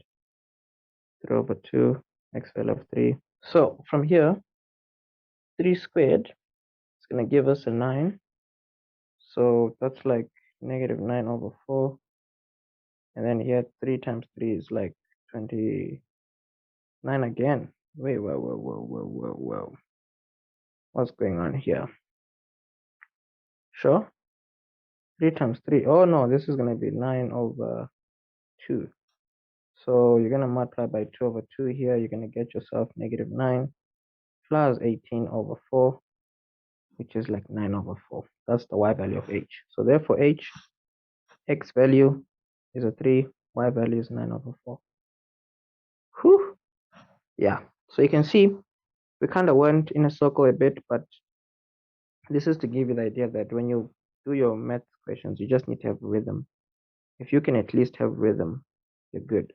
You know, the moment you don't have rhythm, that's when you start to panic and doubt yourself and all that. But this is our answer. Let's keep things moving. It says here quadratic function, right, has the following properties. Okay, looks fine. We have specific properties here to consider to form our question. So let's see what we have. It says if you throw in a value of x minus p in the equation, it's going to be the same as if you throw in a value of x plus p. This is for all real values of p, okay? Then they said here, if you throw in this value, your outcome is a 2. So fortunately, remember, this is the x value of the turning point. Don't take stuff like this for granted. Because remember, the x value of the turning point is minus b over 2a. So this is telling me the turning point. You see? Because if you throw in x value of this is the y value that's coming out. And then they said b squared is smaller than 4ac. So if b squared is smaller than 4ac, what it means is, let's see, x is equal to minus b plus minus b squared minus 4ac over 2a. So fortunately, if b squared, which is this value here, if it is smaller than 4ac, it means that this number minus this value is going to be a negative value. So it means that your roots are non-real. Non-real. If your roots are non-real, it means that your your graph has no x-intercepts. You see, no x-intercepts. It means that our parabola, wherever it is, it's either smiling like this, where it has no x-intercepts, or it is either frowning like this or something, where there are no x-intercepts. That's what this last statement means. You see, because if this number is smaller than that one, it means this minus this is going to be a negative value, which does not produce any solutions. So they said you draw a rough sketch of f, labeling the turning point clearly. So the only thing with this kind of a question is we have to figure out what a is going to be, whether it's a smiling value or a negative value. So drawing a rough sketch, that's kind of interesting. So this is saying the y value is a 2. So if the y value is a 2, right? Or the turning point is at positive 2. If the turning point is at positive 2 and our graph has no x-intercepts, it means that our graph has to be smiling. You see? because if it's not going to touch the x-axis, the only way it cannot touch the x-axis and still smile, no, the only way it cannot touch the x-axis is if what you may call is if it's a smiling graph instead of a frowning one. Okay, so the key thing with this kind of equation is obviously we know it's going to be smiling, as we said already. Now you may be wondering what this is trying to tell you. Remember, this is saying if you throw in a specific value, you're going to get a y value as an outcome, and if you throw another x value, you're going to get the same y value as an outcome. So this is trying to give us an idea of 2 points on our graph, right? So already our rough sketch, right? Let's just extend this. Our rough sketch, they said here, what we need to know is our rough sketch. You either need to think yourself, is it going to be smiling like this, where the x-intercept is there, and the other value is like the graph is more towards the right, or is the graph going to be more like this, where your graph is more to the left? So to do that, you can just try and make use of your turning point. So your turning point, what you need to keep in mind is, if this number is coming out as a positive 2, you have to remember that we don't know what b is. B can be a plus or a minus. We don't know what a is. A can be a plus or a minus. So if our graph has no real roots, let's see here, a value of b is smaller than 4a. See, yo. It looks like this is the only thing that we can try and use to help us, you know. So us using that, we just have to be a bit careful, because I mean, you may be thinking how we're going to get that information, because it's like, yeah, it doesn't seem like it's coming cheap. It is a formal question though, so we don't want to overthink it for any reason. You know, we don't overthink it. But hey, this is good to this for all real values of p. Yeah, this statement, there's definitely something here. I just cannot put my finger on it, but let's just try and see what we can do with it. Okay, so it basically means, oh yeah. If this is a specific x value, right, and this is a specific x value, it just means that this is an x value somewhere on the graph, and this is an x value somewhere on the graph also. They have the same y value, you see. So if that's the case, you have to remember your turning point is always in the middle of two values on your parabola. Your x value of your turning point is always in the middle of two values in your parabola. So what you already know about your parabola is that the value where the x value is 6 minus p, it's going to be like on the left here. The 6 plus p is going to be on the right here, potentially, or vice versa. It doesn't matter. All we know is the middle of those 2 points is the x value of the turning point. So let's see here. 6 minus this, right? If you add 6 plus p and you divide by 2, that's going to be the x value of the turning point. 6 plus 6 is a 12, minus p plus that goes away. So you have over 2, then this is like 6. So what you know is the turning point is somewhere at 6. So somewhere at 6 here, you can have a turning point. And we have the y value of the turning point also. So the turning point is like somewhere here. And we said our graph is smiling. So it's going to be smiling like that and like that. So this point, we have x value 6, y value at 2. So from 6 going to the left here, well, whichever way, what we need is a y-intercept now. So for us to get a y-intercept, we obviously need to be a bit careful. So as being careful, I mean, whichever way, right? What can we now do? It says here, sketch the graph, labeling the turning point clearly.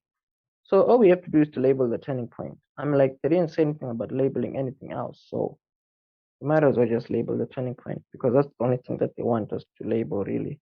But then, since we have the actual value of the turning point, the x value is a 6 here, the y value is a 2. What can that help us with? This should be enough. I really don't think we need any other piece of information for this. for this equation. You see, we really don't necessarily need it. Yeah, we really don't. But if we had if we had to, let's say, get the x-intercept also, I mean the y-intercept rather, you'd be thinking to yourself, okay, fine. What you know is this point and this point, the y value is the same. So I mean, like if this is a positive number here, right?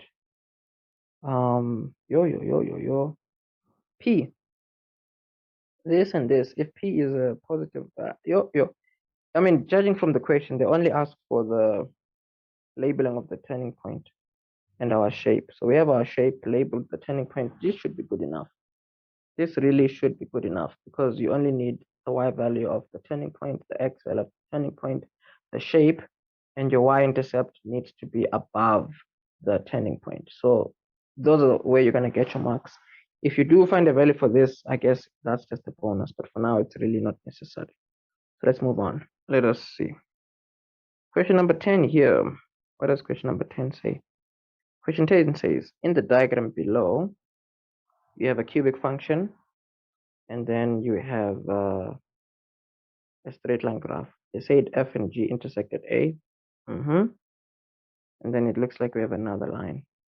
This other line here, we don't know what it is. It's H. They didn't say anything about H, but they said H is a tangent at A. And then it says, then calculate the coordinate of the x-intercept of H for 9 marks. So you see, this is what I was saying. If you are a CAPS learner, the only difference with IEB questions sometimes is they just need you to do a lot of things for one question. They don't like hint you and ask you small questions first and then a big one. They just ask the big one and they just make all the marks together. That's the only difference with your CAPS and your IEB papers. So let's just carry on from there. Carrying on from here, yeah, let's read again. They said h of x is the tangent at A. Calculate the coordinates of B, the x-intercept of H. So it looks like if you can get the equation of H, getting the value of B is going to be very, very easy. So let's just get the equation of the tangent to the curve. That's literally all they're asking us here. They're asking us to get the equation of the tangent to a curve. Once we get the equation of the tangent to this curve, we can just get what they're asking for. That's why you see I'm saying IEB, it's not harder. They're just asking one big question without asking smaller ones first. So anytime you need an equation of a tangent to a curve, there's one thing that the curve and the tangent share. As I've said already, they share a coordinate, right, which is a x and a y value. What they also share is a gradient at a specific x value. So for a specific x value, they also share the gradient. And this will be the same x value that you throw over here, the same x value that you throw over there. Those are the two things that the tangent and the curve share. So what you know is the tangent and the curve meet here. We can get this point here by making f and g equal to each other. So let's do that first. But before making f and g equal to each other, no, actually let's do it because it doesn't seem like it's a difficult thing to do. It actually looks like it's a straightforward thing to do. So let's do it. So here, f of x equal to g of x. We're going to have here x cubed minus 5x squared, right? And then you have minus 5x squared, and then you have like plus 3x, and then plus 9 equal to 3x plus 9. So the 9 and the 9 will go to the same side, they'll cancel each other. You have x to the power of 3 here minus 5x squared plus 3x. The 3x and the 3x will also cancel each other because this is a plus 3x. You're going to take it over minus 3x. This is going to give you a 0. Now you can factorize x squared, x here minus 5 equal to 0. You have x squared equal to 0 or x minus 5 equal to 0. It means that your x is a 5 or your x is a 0, which makes sense, you see, because you have 2 points where these graphs meet each other. The first point here is where x is a 0 clearly. The other point here was clearly seeing that the x value is a 5. The y value we don't know, but we're about to find it. Getting the y value there, which is obviously necessary, because we're trying to get as much information as we can from this sketch to eventually get the equation of h. Getting the y value, we can throw it into this equation of g here. Y value is a 5, put a 5 there. 5 times 3 is a 15, that's like 15 plus 9. And then you have like 24 as the answer. So now you have a coordinate that the graph and the tangent pass through. What's important is actually the value 5, because the value 5 is the same 5 that will get you the gradient at the point where they meet. Because if you get the gradient here at the point where they meet, it is also the gradient of the tangent. The reason we need that is because if you want the equation of our tangent, right, the standard form of any straight line is mx plus c. So we need a gradient and a y-intercept. Apart from needing a gradient and a y-intercept, fortunately, we can use this format. Y is equal to, x minus x1 is equal to m, x minus x1. So we have to get a gradient and we need a coordinate that the graph passes through. So a coordinate we have, right? It's only the gradient that we still need to find, of which the gradient we can find it easily from what we're about to do. We just want the gradient at this point. So getting the gradient at this point, we can use our first derivative of our cubic function, because remember, our cubic function, if you want to find out any gradient at any point, what you do is you take your first derivative and you make it equal to a 0. So let's take our equation of f of x, right? This is what f of x looks like. We want to differentiate it and make it equal to 0, and so for x, so that we can find the x value where you have a gradient of a specific number. So we want to find the gradient where the x value is a 5. That's going to be the gradient of our tangent. So to do that, let's just create ourselves some space here because we have just been too reckless. Let's move this over here. Move this over here. Move this over here. So differentiating once here to get our gradient equation, we're going to have here 3x squared minus what? Minus 10x plus 3. If you make it equal to 0, you know that you want a gradient where the x value is a 5. So where x is, you put a 5 because that's the x value for which you're looking for a gradient. No. X gradient is not equal to a 0. You're looking for the gradient where the x value is a 5. So gradient is left open. And then you have x value of 5 because you're looking for a specific gradient. You don't want to get where the gradient is a 0. The gradient is a 0 here. And the gradient is a 0 here also. But those are not that's not what you're looking for. You're looking for the gradient here. So you don't know what the gradient is. So you leave this one open. But you know it's at an x value of 5. So all this 5 squared is 25 times 3 is 75 minus 50 plus 3. The gradient at 5, let's see, 75 minus 50 is 25 plus 3 is 28. There you go. So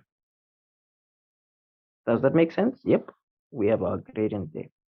So once you have your gradient at that point, you automatically have the gradient of the tangent that you are working with, you see. So once you have the gradient of the tangent that you're working with, you're home free, because now you can find out this information, you see. So y minus y1, the y value is 24, remember. Gradient, we have found it as 28.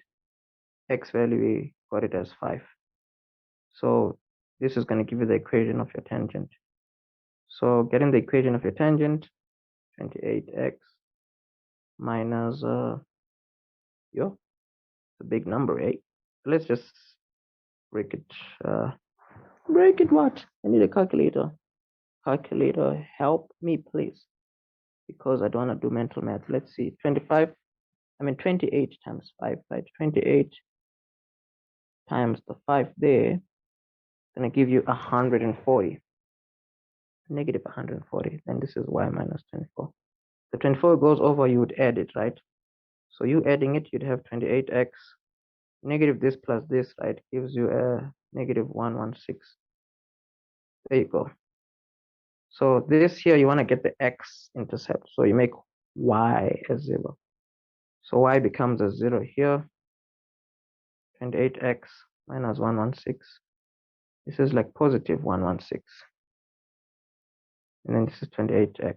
So we're going to divide both sides by 28, 28, 28. Our x value is equal to 29 over 7.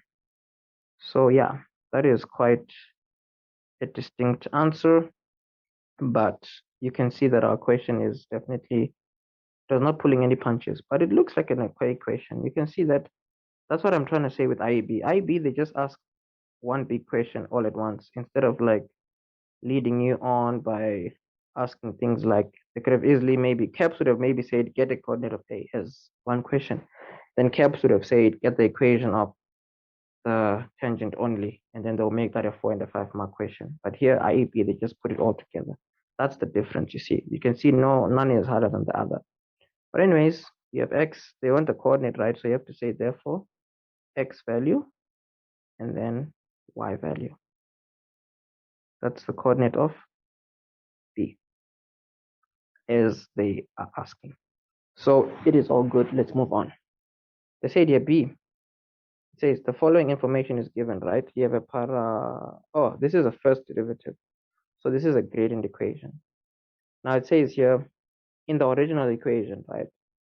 The y value is 0. This equation here, if your y is equal to 0, this has a negative real solution.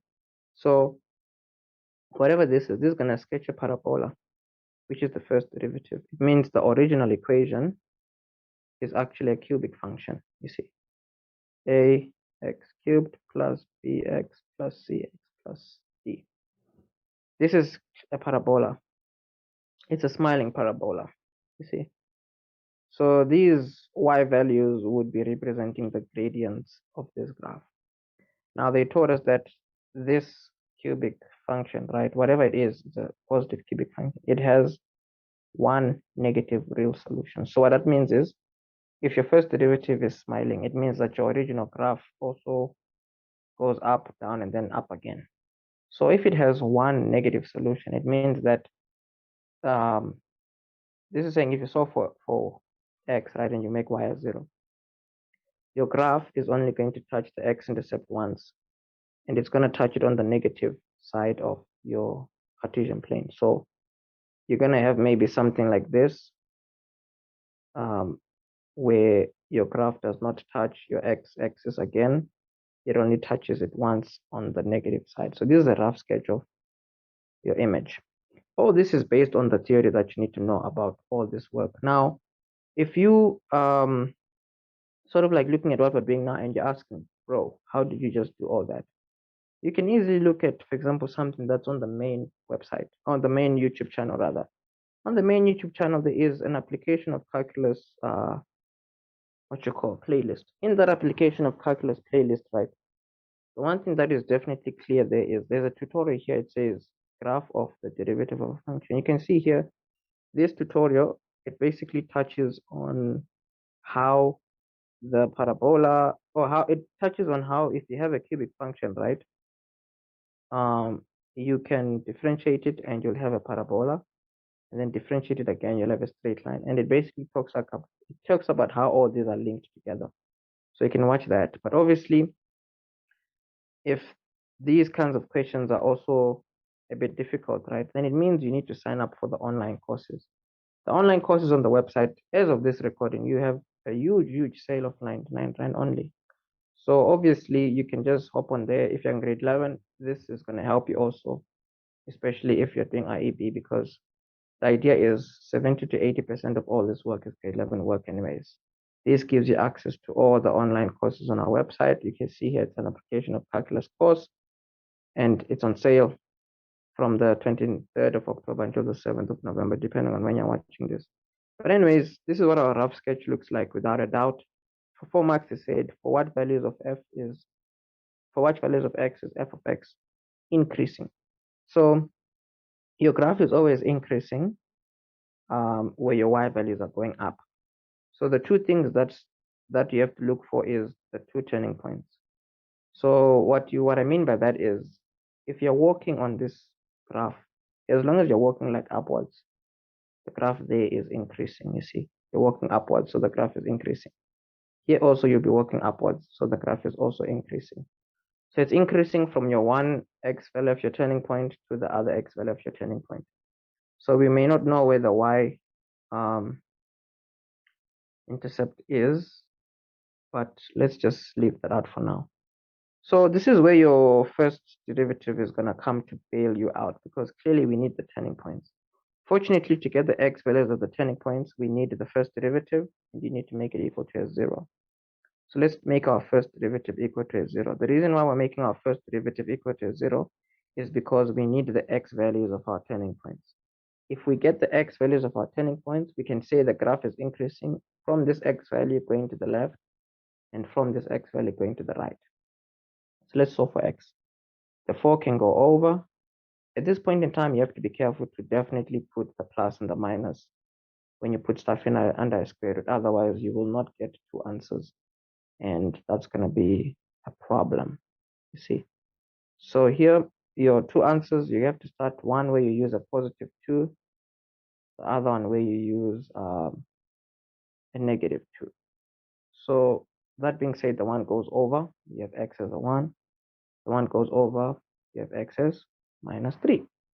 Hence why you see I left out the y axis, because it was going to ruin things. But let's see, this x value is a negative 3, this x value is a positive 1, you see.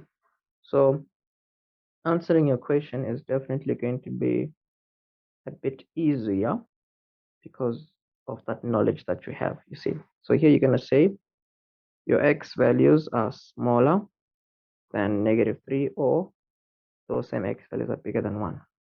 Nothing crazy, nothing major. You're going to get 4 marks. Your theory is important, you see. So you can see IB just has deeper questions, but the content and the knowledge is the same. Here, 2 says use the information above to sketch the graph of f on the same set of x's below.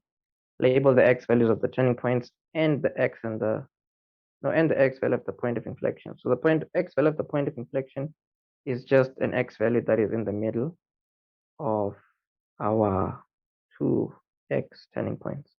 So I mean, like, we have already done this question in the previous one. So this is 5 marks. It's going to be easy 5 marks because we already drew the graph to help us work out what we were working out. So this graph, since our turning point is at, let's say, like negative 3, right? Obviously, we're going to maybe move our graph something like this, because it should not touch the x-axis twice. So this is what our image looks like, you see. We already stated that one of our turning points is at negative 3 here, the other one is at positive 1. The point of inflection is going to be in the middle of your two x values of your turning points. So you're going to find the middle of negative 3 and 1. So you add those up, you divide by 2. It's going to give you negative 2 over 2, which is like negative 1. So there you go. See, this is a negative 1. So that's quite straightforward. They just want us to get that. They said we should label the x values of the turning points. We did. And then the x value of the point of inflection. We did. And then we should just draw the sketch. We did. You see. So you're going to get your 5 marks here without worrying about adding any unnecessary piece of information. You see. So as long as you show your negative 3 there, you show your other negative, your positive 1, and all those other stuff, you're good. Now, they didn't say anything about what you call, what did they say? They didn't say anything about anything else. You see, you have a graph here where you have a negative x-intercept, yes, and that negative x-intercept, it clearly does not need to be labeled because we don't have that value. And then the turning points that we have labeled them. We've labeled the x values. and we've labeled the x value of the point of inflection. That's all you need. Anything else that you may see on this sketch, wherever you will be seeing it, it's just extra information, and we really don't need that, you see. So let's move on. Question number 11. What does question number 11 say? Question number 11 says, a farmer draws a rough sketch of the two adjacent fields he needs to fence. So he has two fields, field number one and field number 3. He needs to put a fence around both of them. He needs to put a fence around both of them, you see. So him putting a fence around both of them, it says here, a farmer draws a rough sketch of the two adjacent fields he needs to fence. Field A is a square with a width of 6. So if it's a square, you have to remember that this is x, this is also going to be x, this is also automatically x, this is also automatically x. Don't take for granted those pieces of information, and this is also automatically x. Then it says, let's see here, the field B is a rectangular shape with a width of y. The area of field A, yeah, plus the area of field B is 1,000 units squared. Yeah.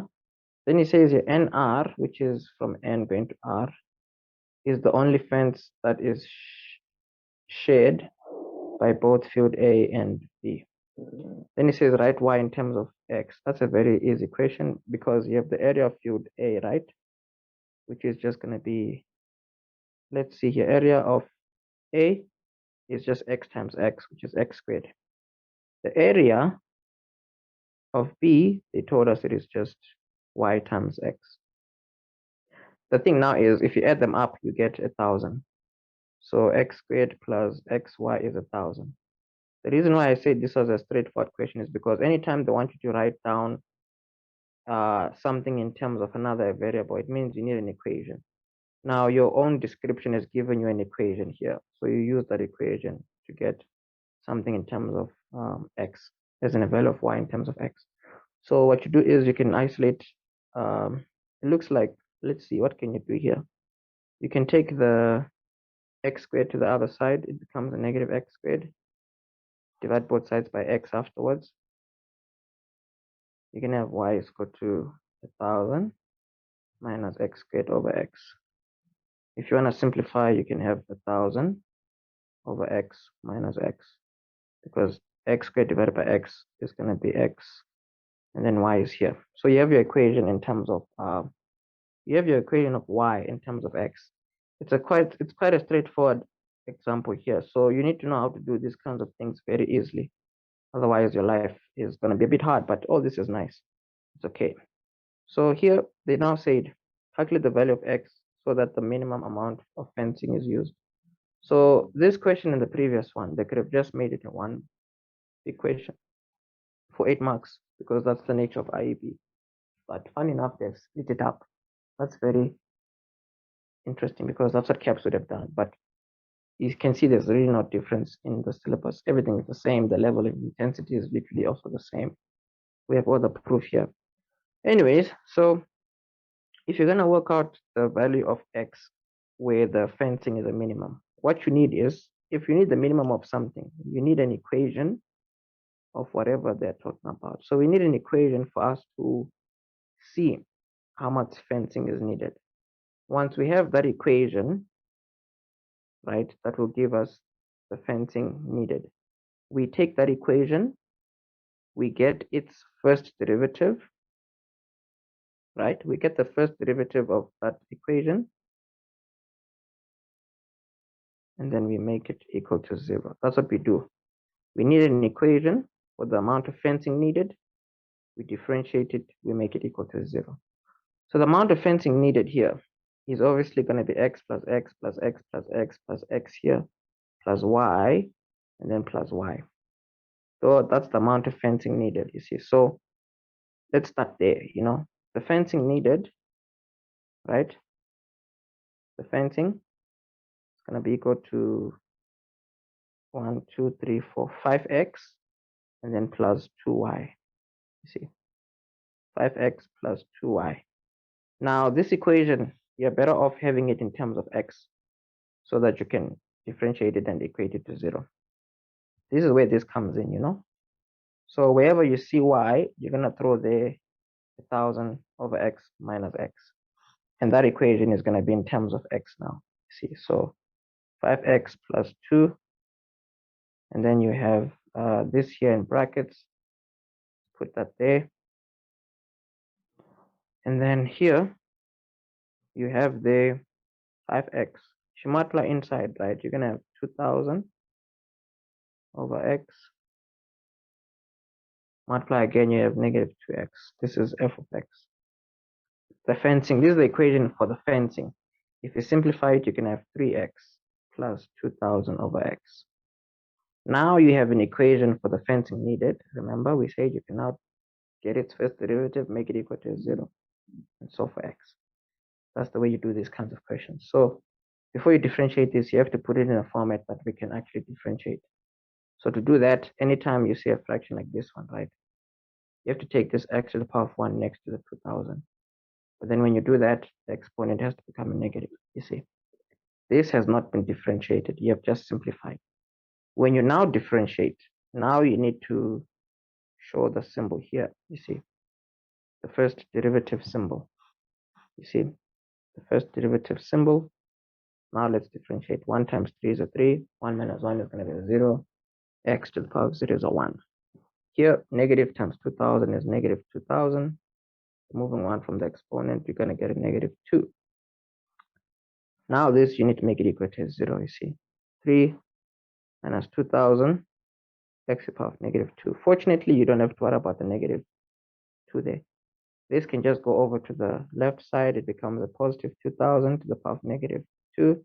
Remember, moving it to the other side does not affect the exponent. It only affects the value here. It affects the sign here. So you're going to divide both sides by 2000 here. And then obviously now you can just solve for x.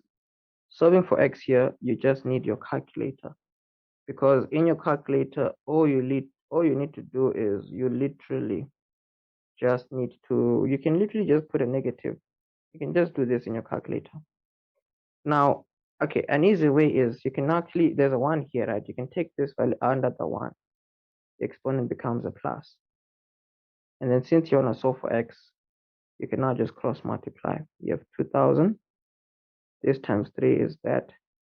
Divide both sides by 3. You have 2000 over 3, which is x squared. Square root both sides here. X is equal to square root of 2000 over 3. The reason you're not going to need to put plus or minus here is because distance cannot be a negative, you see. So if you put this in the calculator, it's also giving you 25.82. That's your minimum value of x. And this is the nature of these kinds of questions. You need the equation of whatever they're talking about. Once you get that equation, you need to then make sure it has a single variable. And then you have to differentiate that equation. You make it equal to 0, you get whatever they're asking for. So let's move on to question number 12. Question 12 says the following. It says the 5 cards given below are used by players in a game to create 5-digit codes. These 5 cards are fixed, obviously. And then they said here, a few examples of 5-digit codes that are created or that can be created with the cards above are these values here. There are no repetition allowed because obviously once you use a card, it's gone. Then it says how many unique 5-digit codes can be created. So this is a straightforward question because there are 5 slots, right? Slot number 1, slot number 2, slot number 3 and 4. So what happens is when you have all your cards available, you have 5 options for the first slot. So the moment you put one card here, you only have 4 options left for the other one. When you put 1 there, you have 3 options left. When you put 1 here, you only have 2 options left. When you put 1 here, you only have 1 option left. And then for 2 marks here, no, we're not done. So the number of options here is going to be 5 times 4 times 3 times 2 times 1, which is 120. I literally recorded this question just now, but I forgot to press record. But for 2 marks, it says here, how many unique 5-digit codes starting with a number can be created? What you do is you lay out 5 slots again. Slot number 1, 2, 3, 4, and 5. If it has to start with a number, then what you do is in the beginning here, you only have 3 options, right? Which is just 1, 2, or 3. You only have 3 options for the place here. Once a number goes here, you only have 4 things that can potentially go here. Once you put something there, you only have 3 here. Once you put something there, you only have 2. Once you put something here, you only have 1 option for the last slot here. Those number of arrangements, you can just multiply all these numbers. It's going to be 3 times 4, which is 12, times 3, which is 36, times 2, which is 72. That's the way we like it. Question number 3, though, says, what is the probability that the 2 letters will never be next to each other in the code? So if you want to find out the probability that your 2 letters will never be next to each other, right? You need to keep in mind that these kinds of questions, if these kinds of questions are still a problem for you, then you definitely need something like the probability course on our website. But fortunately, as already said, right, within the sale that's currently ongoing between the 23rd and the 7th of November for the all access pass, it gives you access to everything for just that single fee. And the probability course is amongst that. This is amongst the topics, you see, because if you check the probability course layout, there's probability, general probability, where you'll be working with, the addition rule, mutual exclusive, and all that. And then you have tree diagrams, Venn diagrams, two-way contingency tables, and the fundamental accounting principle, where you can see the different kinds of lessons here: seating arrangements, letter arrangements, codes generation, and all that is what you will be learning in the probability course. In total, this is about 3 hours long, so you'll be able to go through it in like one day. But anyways, let's see here. What is the probability that the 2 letters will never be next to each other? So if you want the probability that the 2 letters will never be next to each other, a situation like that, right, you actually have to work out a scenario where all the codes are where you have to work out a scenario where the letters are actually next to each other. You want to find out how many arrangements are there where your letters are actually next to each other. Once you find out the total of that, you remove it from 120, because 120 is all the arrangements without any restrictions. So if you take 120 and you remove all the arrangements where the letters are actually pasted together, what you have left in that calculation is the ones where they are never next to each other.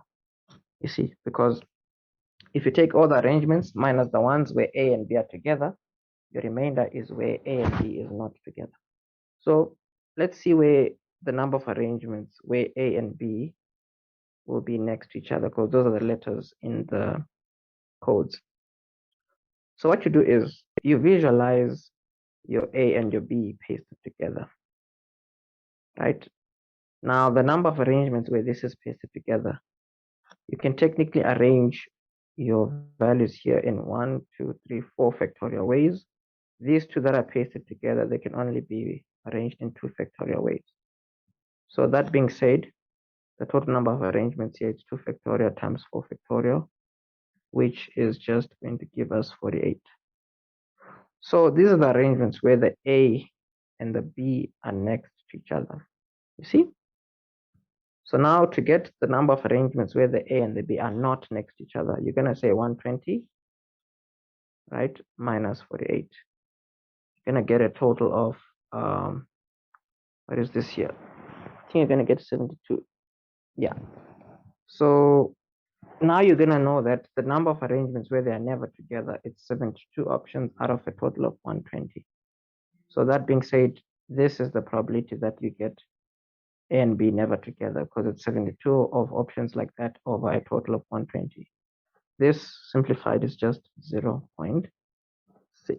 It says you have 3. As of this recording, the All Access Pass, which allows you to access everything on the website, is currently on sale. The sale will give you access to the online courses for a total of 60 days. Now, the All Access Pass includes the entire syllabus, everything for paper 1, everything for paper 2. You have video lessons that are preloaded on the website, meaning that you'll be able to go through all these video lessons at your own pace, at your own time, without worrying about anyone necessarily scheduling any sessions. Now, the link in the description will take you to the course website where you'll be able to make a purchase of this bundle. The sale is ongoing between the 23rd of October until the 7th of November. Depending on when you're watching this, I suggest that you hop onto the course website and make a purchase. You can purchase directly on the website using a credit card, debit card, or you can make a purchase via the EFT details that are provided on the website. As a reference, you should put in your name and your surname and send the proof of payment to the email address listed on the screen. For more queries, questions, you can always just contact us via WhatsApp. If you would like to find out more information about Bright Young Brains, you can always just Google us and you will be able to find more information regarding what it is that you would want to find out. Depending on where you're currently residing, you can always just contact us via the contact details that you see on the screen. Six-sided die that you use to create a geometric series by randomly throwing the die. The one die is red, the one die is blue, the third die is green. So I think they meant to say the one die is red, the second die is blue, and the third die is green. And then they said here the number on what do they say here? The number on the what? The number on the red die represents the value of the first term in the series. You then take the value of the blue die and divide it by the value of the green die, generate the common ratio. Then he says, what is the probability that if you sum the series to infinity, it will converge on the number 10? Wow. Oh yeah. This question just makes me laugh because obviously the whole thing is just a bit crazy. But without worrying too much about it yet, the one thing you can obviously definitely do for yourself is generate the sequence, see what the sequence looks like, and then once you've gotten what the sequence looks like, you can delete the rest of the question. So this sequence says the number in the red die represents the value of the first term in the series. Okay, so the number in the red die, we don't know what it is, right? But then it says here, you then take the value of the blue die and divide it by the value of the green die. Whew, generate the common ratio. What is the probability that if you sum the series to infinity, it will converge on the number 10? Hi man, this question just seems so crazy, bro. It literally doesn't seem like it even makes sense. It literally doesn't seem like it makes sense. But obviously, I'm like, the only thing there is to do is to read it from the beginning. It says you have three six-sided die, right? That you use to create a geometry series by randomly throwing the die. Okay. Then it says the one die is red, the one die is blue, blah blah blah. Okay, yeah. So the thing is, what we can safely say is, right, from let's say T1 here. T1, whatever T1 is, it is either the number 1, 2, 3, 4, 5, or 6. Right? It's a number either from 1 to 2. And then what we do know is the second number is going to be what do you call, the second number is either going to be, it's going to be a number that is generated by taking whatever green is divided by whatever let's see here, they say here you take the value of the blue die and divide it by the value of the green die to generate the common ratio. So the idea is if this sequence has a sum to infinity, right, whatever happens, the common ratio has to be bigger than -1 and it has to be smaller than +1. There's no other way, meaning that the common ratio can only be something like 1/6. It can be something like 2/6, 3/6, 4/6, 5/6. Right? It can only be one of these numbers. but obviously it can also be something like 1 over 2, 1 over 3, 1 over 4. Going on. Excuse me. Yeah, so R can be a lot of numbers, but it just means R just has to be a number between -1 and 1. So yeah, this question is definitely a bit crazy. The only crazy thing is, the only other crazy thing is that there is no mark allocation.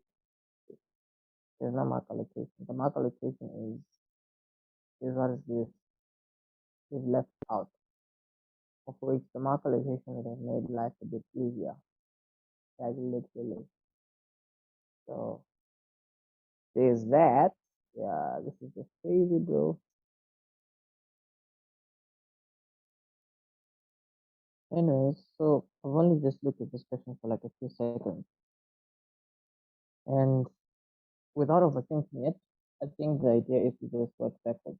So working backwards, they ask you what is the probability that if you sum the series to infinity, it will converge on the number 10.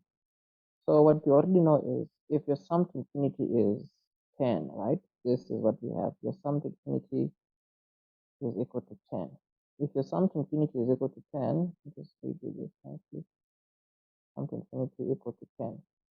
It just means that 10 is equal to a over 1 minus r, because remember, the sum to infinity formula says that a over 1 minus r is what you have as your the sum to infinity. So if they say what is the probability that the sum of the series infinity will converge on the number 10, for it to converge on the number 10, right, we have to find out, we know that a has to be a certain number, and then r has to be a certain number also. But the one thing that we can do is a can only be one of 6 numbers. That's what we know. R can be multiple values, but let's see what we can do. In this situation, I mean, like, funny enough, you would be thinking to yourself, why don't we just put in values for a, like 1, 2, 3, 4, 5 until 6, and then just get multiple values of r? Well, we could try that. Let's just try that and see. Let's try where a is a 1. If a is a 1, then your value of r is, let's see, cross multiply here, you're gonna have 1, this bracket here times this here times 10, right? It's gonna be 10 minus 10r. Gonna solve for r, this is gonna go over, you're gonna have 10r here, it's gonna go over, you're gonna have 10 minus 1, this is like 9, 10r here. If you divide by 10, it's like, let's see here, r can be, what's it called? R is 9 over 10 if your value of a is a 1. But the thing is, this here is a value that is somewhat almost, we cannot necessarily have 9 over 10. It's not a valid option because the numbers on the die is numbers from 1 to 6. So you cannot have any value that is going to give you 9 over 10 in its simplest form. But anyways, let's try a as a 2. If a is a 2, let's see, we're going to have 3 here, 1 minus r. We're going to cross multiply as we said. 1 times 2 is a 2. 10 times this bracket here. If 10r, if move the 2, you're going to get 8 here. And then here, your 8 over 10. Let's see what this gives us. This is going to be 5 over 4. Yeah, this is a value, the R value. And you may be thinking to yourself, but where is this all going? Like literally. Because we're going to do this like 4 more times. But I don't know. This is more like a last week kind of approach. But let's see, 10 here. If A is a 3, 1 minus R, 10 minus 10R equal to 3, and then this is going to be like 10R, 7. 7 over 10 is not a valid option for R, but then the others, let's try, we have 4, 5, and 6.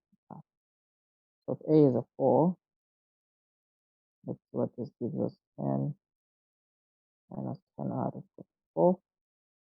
Then here, 10R, this goes over, that's like a 6. And then here, that's like 6 over 10. is like r. This in the simplest form is 3 over 5. This is another valid option for r, right? And then if you try out 5, you're gonna have 5 over 1 minus r, right? 1 minus r. And then here, if you cross multiply, as we said, you're gonna have 10 minus 10r, and then 5. This is gonna be 10r. This goes over, maybe 5. 5 divided by 10 is a half. And that is definitely a valid option, because to get a half, you could easily have had 3 over 6 as your combination. And then we have one more to test out, right? Which is 6. So 6 is like 6 over 1 minus r. And then if you cross multiply, you're gonna have 10 minus 10r. This 6 here. 10r here, the 6 goes over to the left. That's like what? 10 minus 6, right? That's like 4. And here you're gonna have 4 over 10. Then you're gonna have 2 over 5. So out of all these options, right? Because a can only be one of 6 numbers. So we said if a is a 6, right? This has to be the value of r. So your sum infinity to be a 10. If a is a 5, this has to be, if a is a 5, this has to be a value of r. So sum infinity to be a 10. If a is a 4, this has to be your value of r, so sum infinity to be a 10. This one does not qualify because we cannot, in our options, right, for the numbers on our die, we don't have a 7 or a 10, or anything that can give a 7 over 10. This one is valid, so we know that if a is a 2, this is what would cause us to have a sum infinity of 10. And then the 1 doesn't work, so there's only 1, 2, 3, 4. 4 values of r that produces sum infinity of 10. So let's see. If you read the question again, what is the probability that if you sum the series infinity, it will converge on the number 10? So the probability that it will converge on the number 10, I mean, you may be thinking to yourself, okay, fine. Technically speaking, right? You have to now think to yourself, okay, fine. You have to ask yourself, what is the probability that you get the number 6? Well, you have to ask yourself this scenario, right? You have to ask yourself, what is the probability of getting a 1, 2, 3, 4, 5, 6? So the probability of getting a 1, a 2, a 3, a 4, a 5, and a 6, all these are equal probabilities, right? There's 1 over 6 chances, 1 over 6 chances, 1 over 6 chances, 1 over 6 chances, 1 over 6 chances, 1 over 6 chances. After all this, you have to think to yourself, the probability of getting a 1, after getting a 1, you have to ask yourself, what is the probability of getting what you may call yo, this is actually kinda crazy. The reason why I say this is kind of crazy is because after getting a specific value for a, right, your common ratio, you have to think of it as, you have to think to yourself that your common ratio is, as we said, it is determined by the, what is this, the blue. They say it is determined by the blue die. It says that you then take the value on the blue die and divide it by the value on the green die.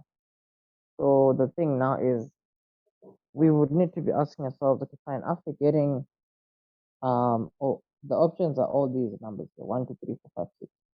We said that of these 6 options, there's only 4 that can ever take us, to the promised land, for lack of a better word. 6 can take us there,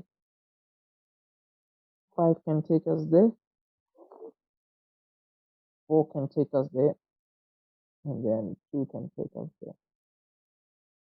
So the idea now is we would be thinking to ourselves, okay, fine, we have all these numbers as options, but then now, what are the different probabilities of our different values for r? Because the combinations, right, of our value of r, there are just so many. Because you can have 1 over 1, 2, 3, 4, 5, until 6. And then you can have what you call 2 over 1, 2, 3, 4, 5, 6. Then you can have 3 over 1, 2, 3, 4, 5, 6. Then you can have the combinations are so many. But let's just see how many combinations we can actually have for our value of r. Let's find out how many combinations we can have for our value of r. I guess this is where, you know, even the fundamental counting principle may come into effect, because we need to find out how many combinations of r we can potentially have. So what you can do for yourself is you can ask yourself, okay, fine, logically speaking, right? You can almost think of these as like,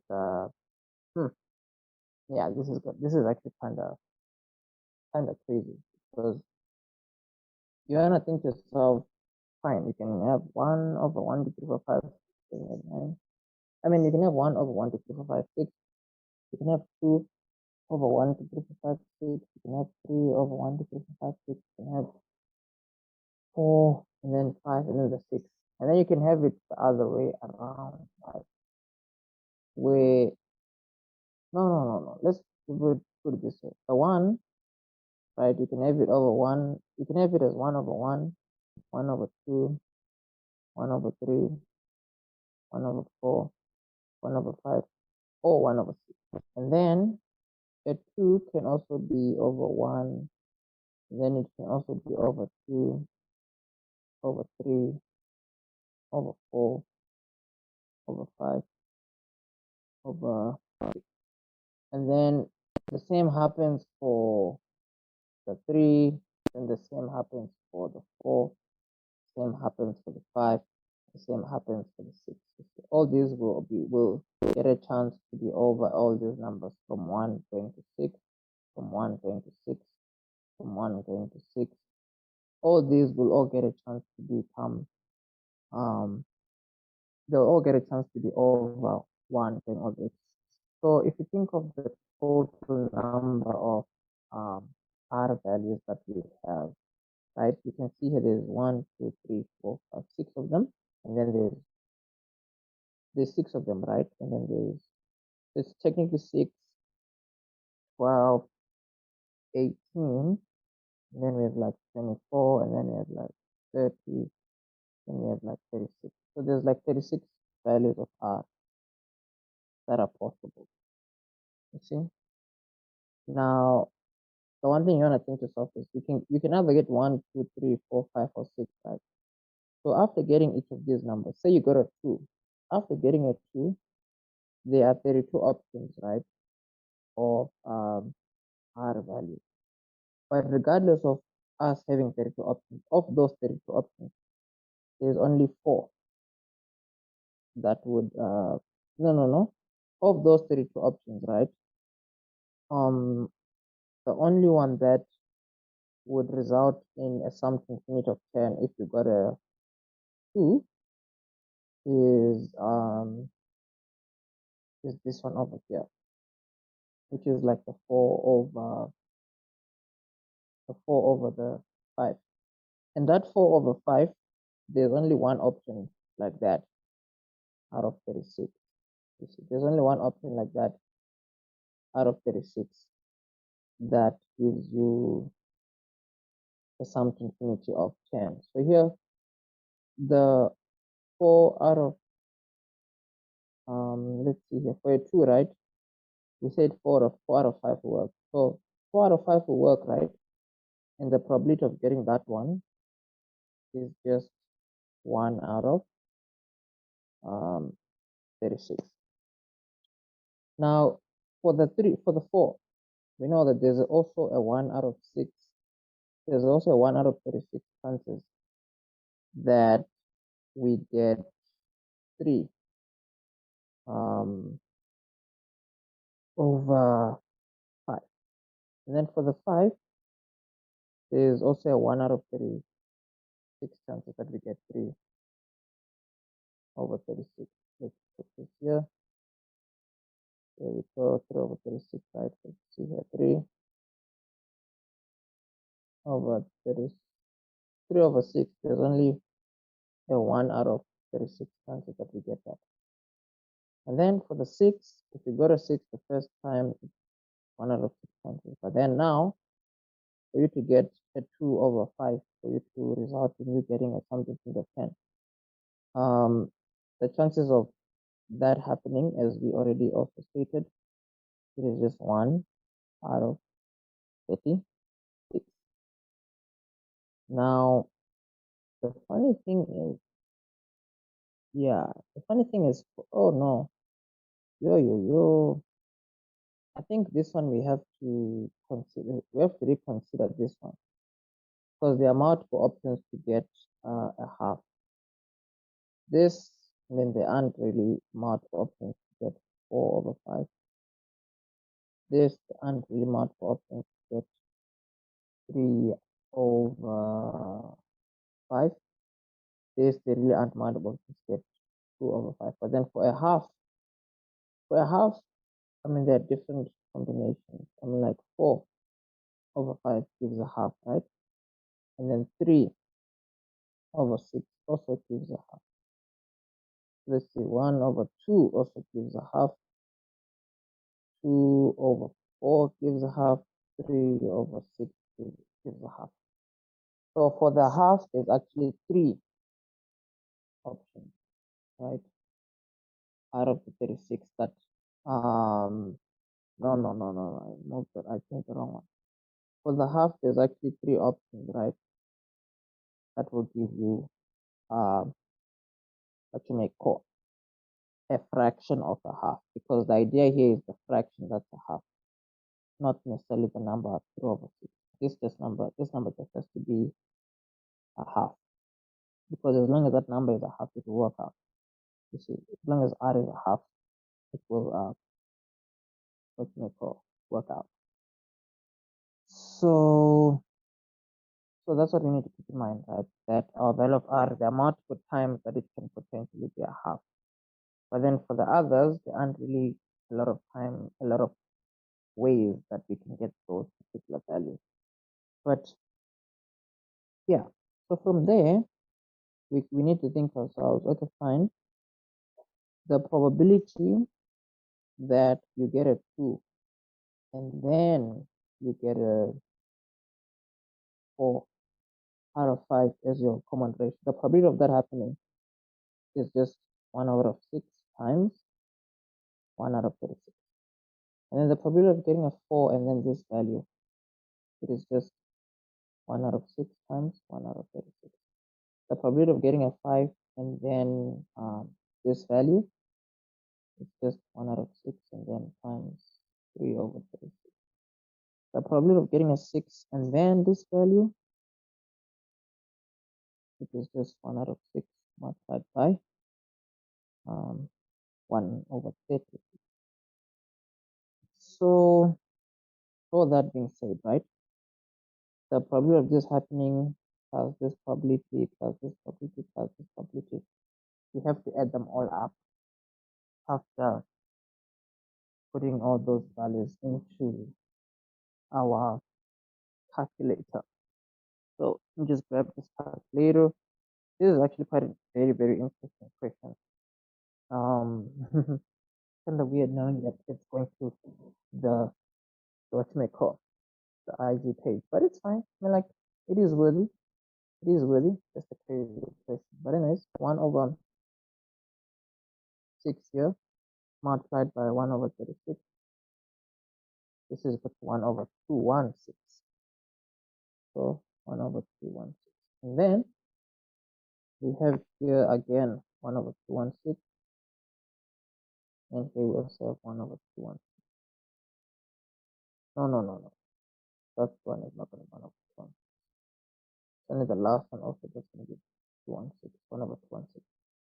This one, going to be 1 over 72. 1 over 72.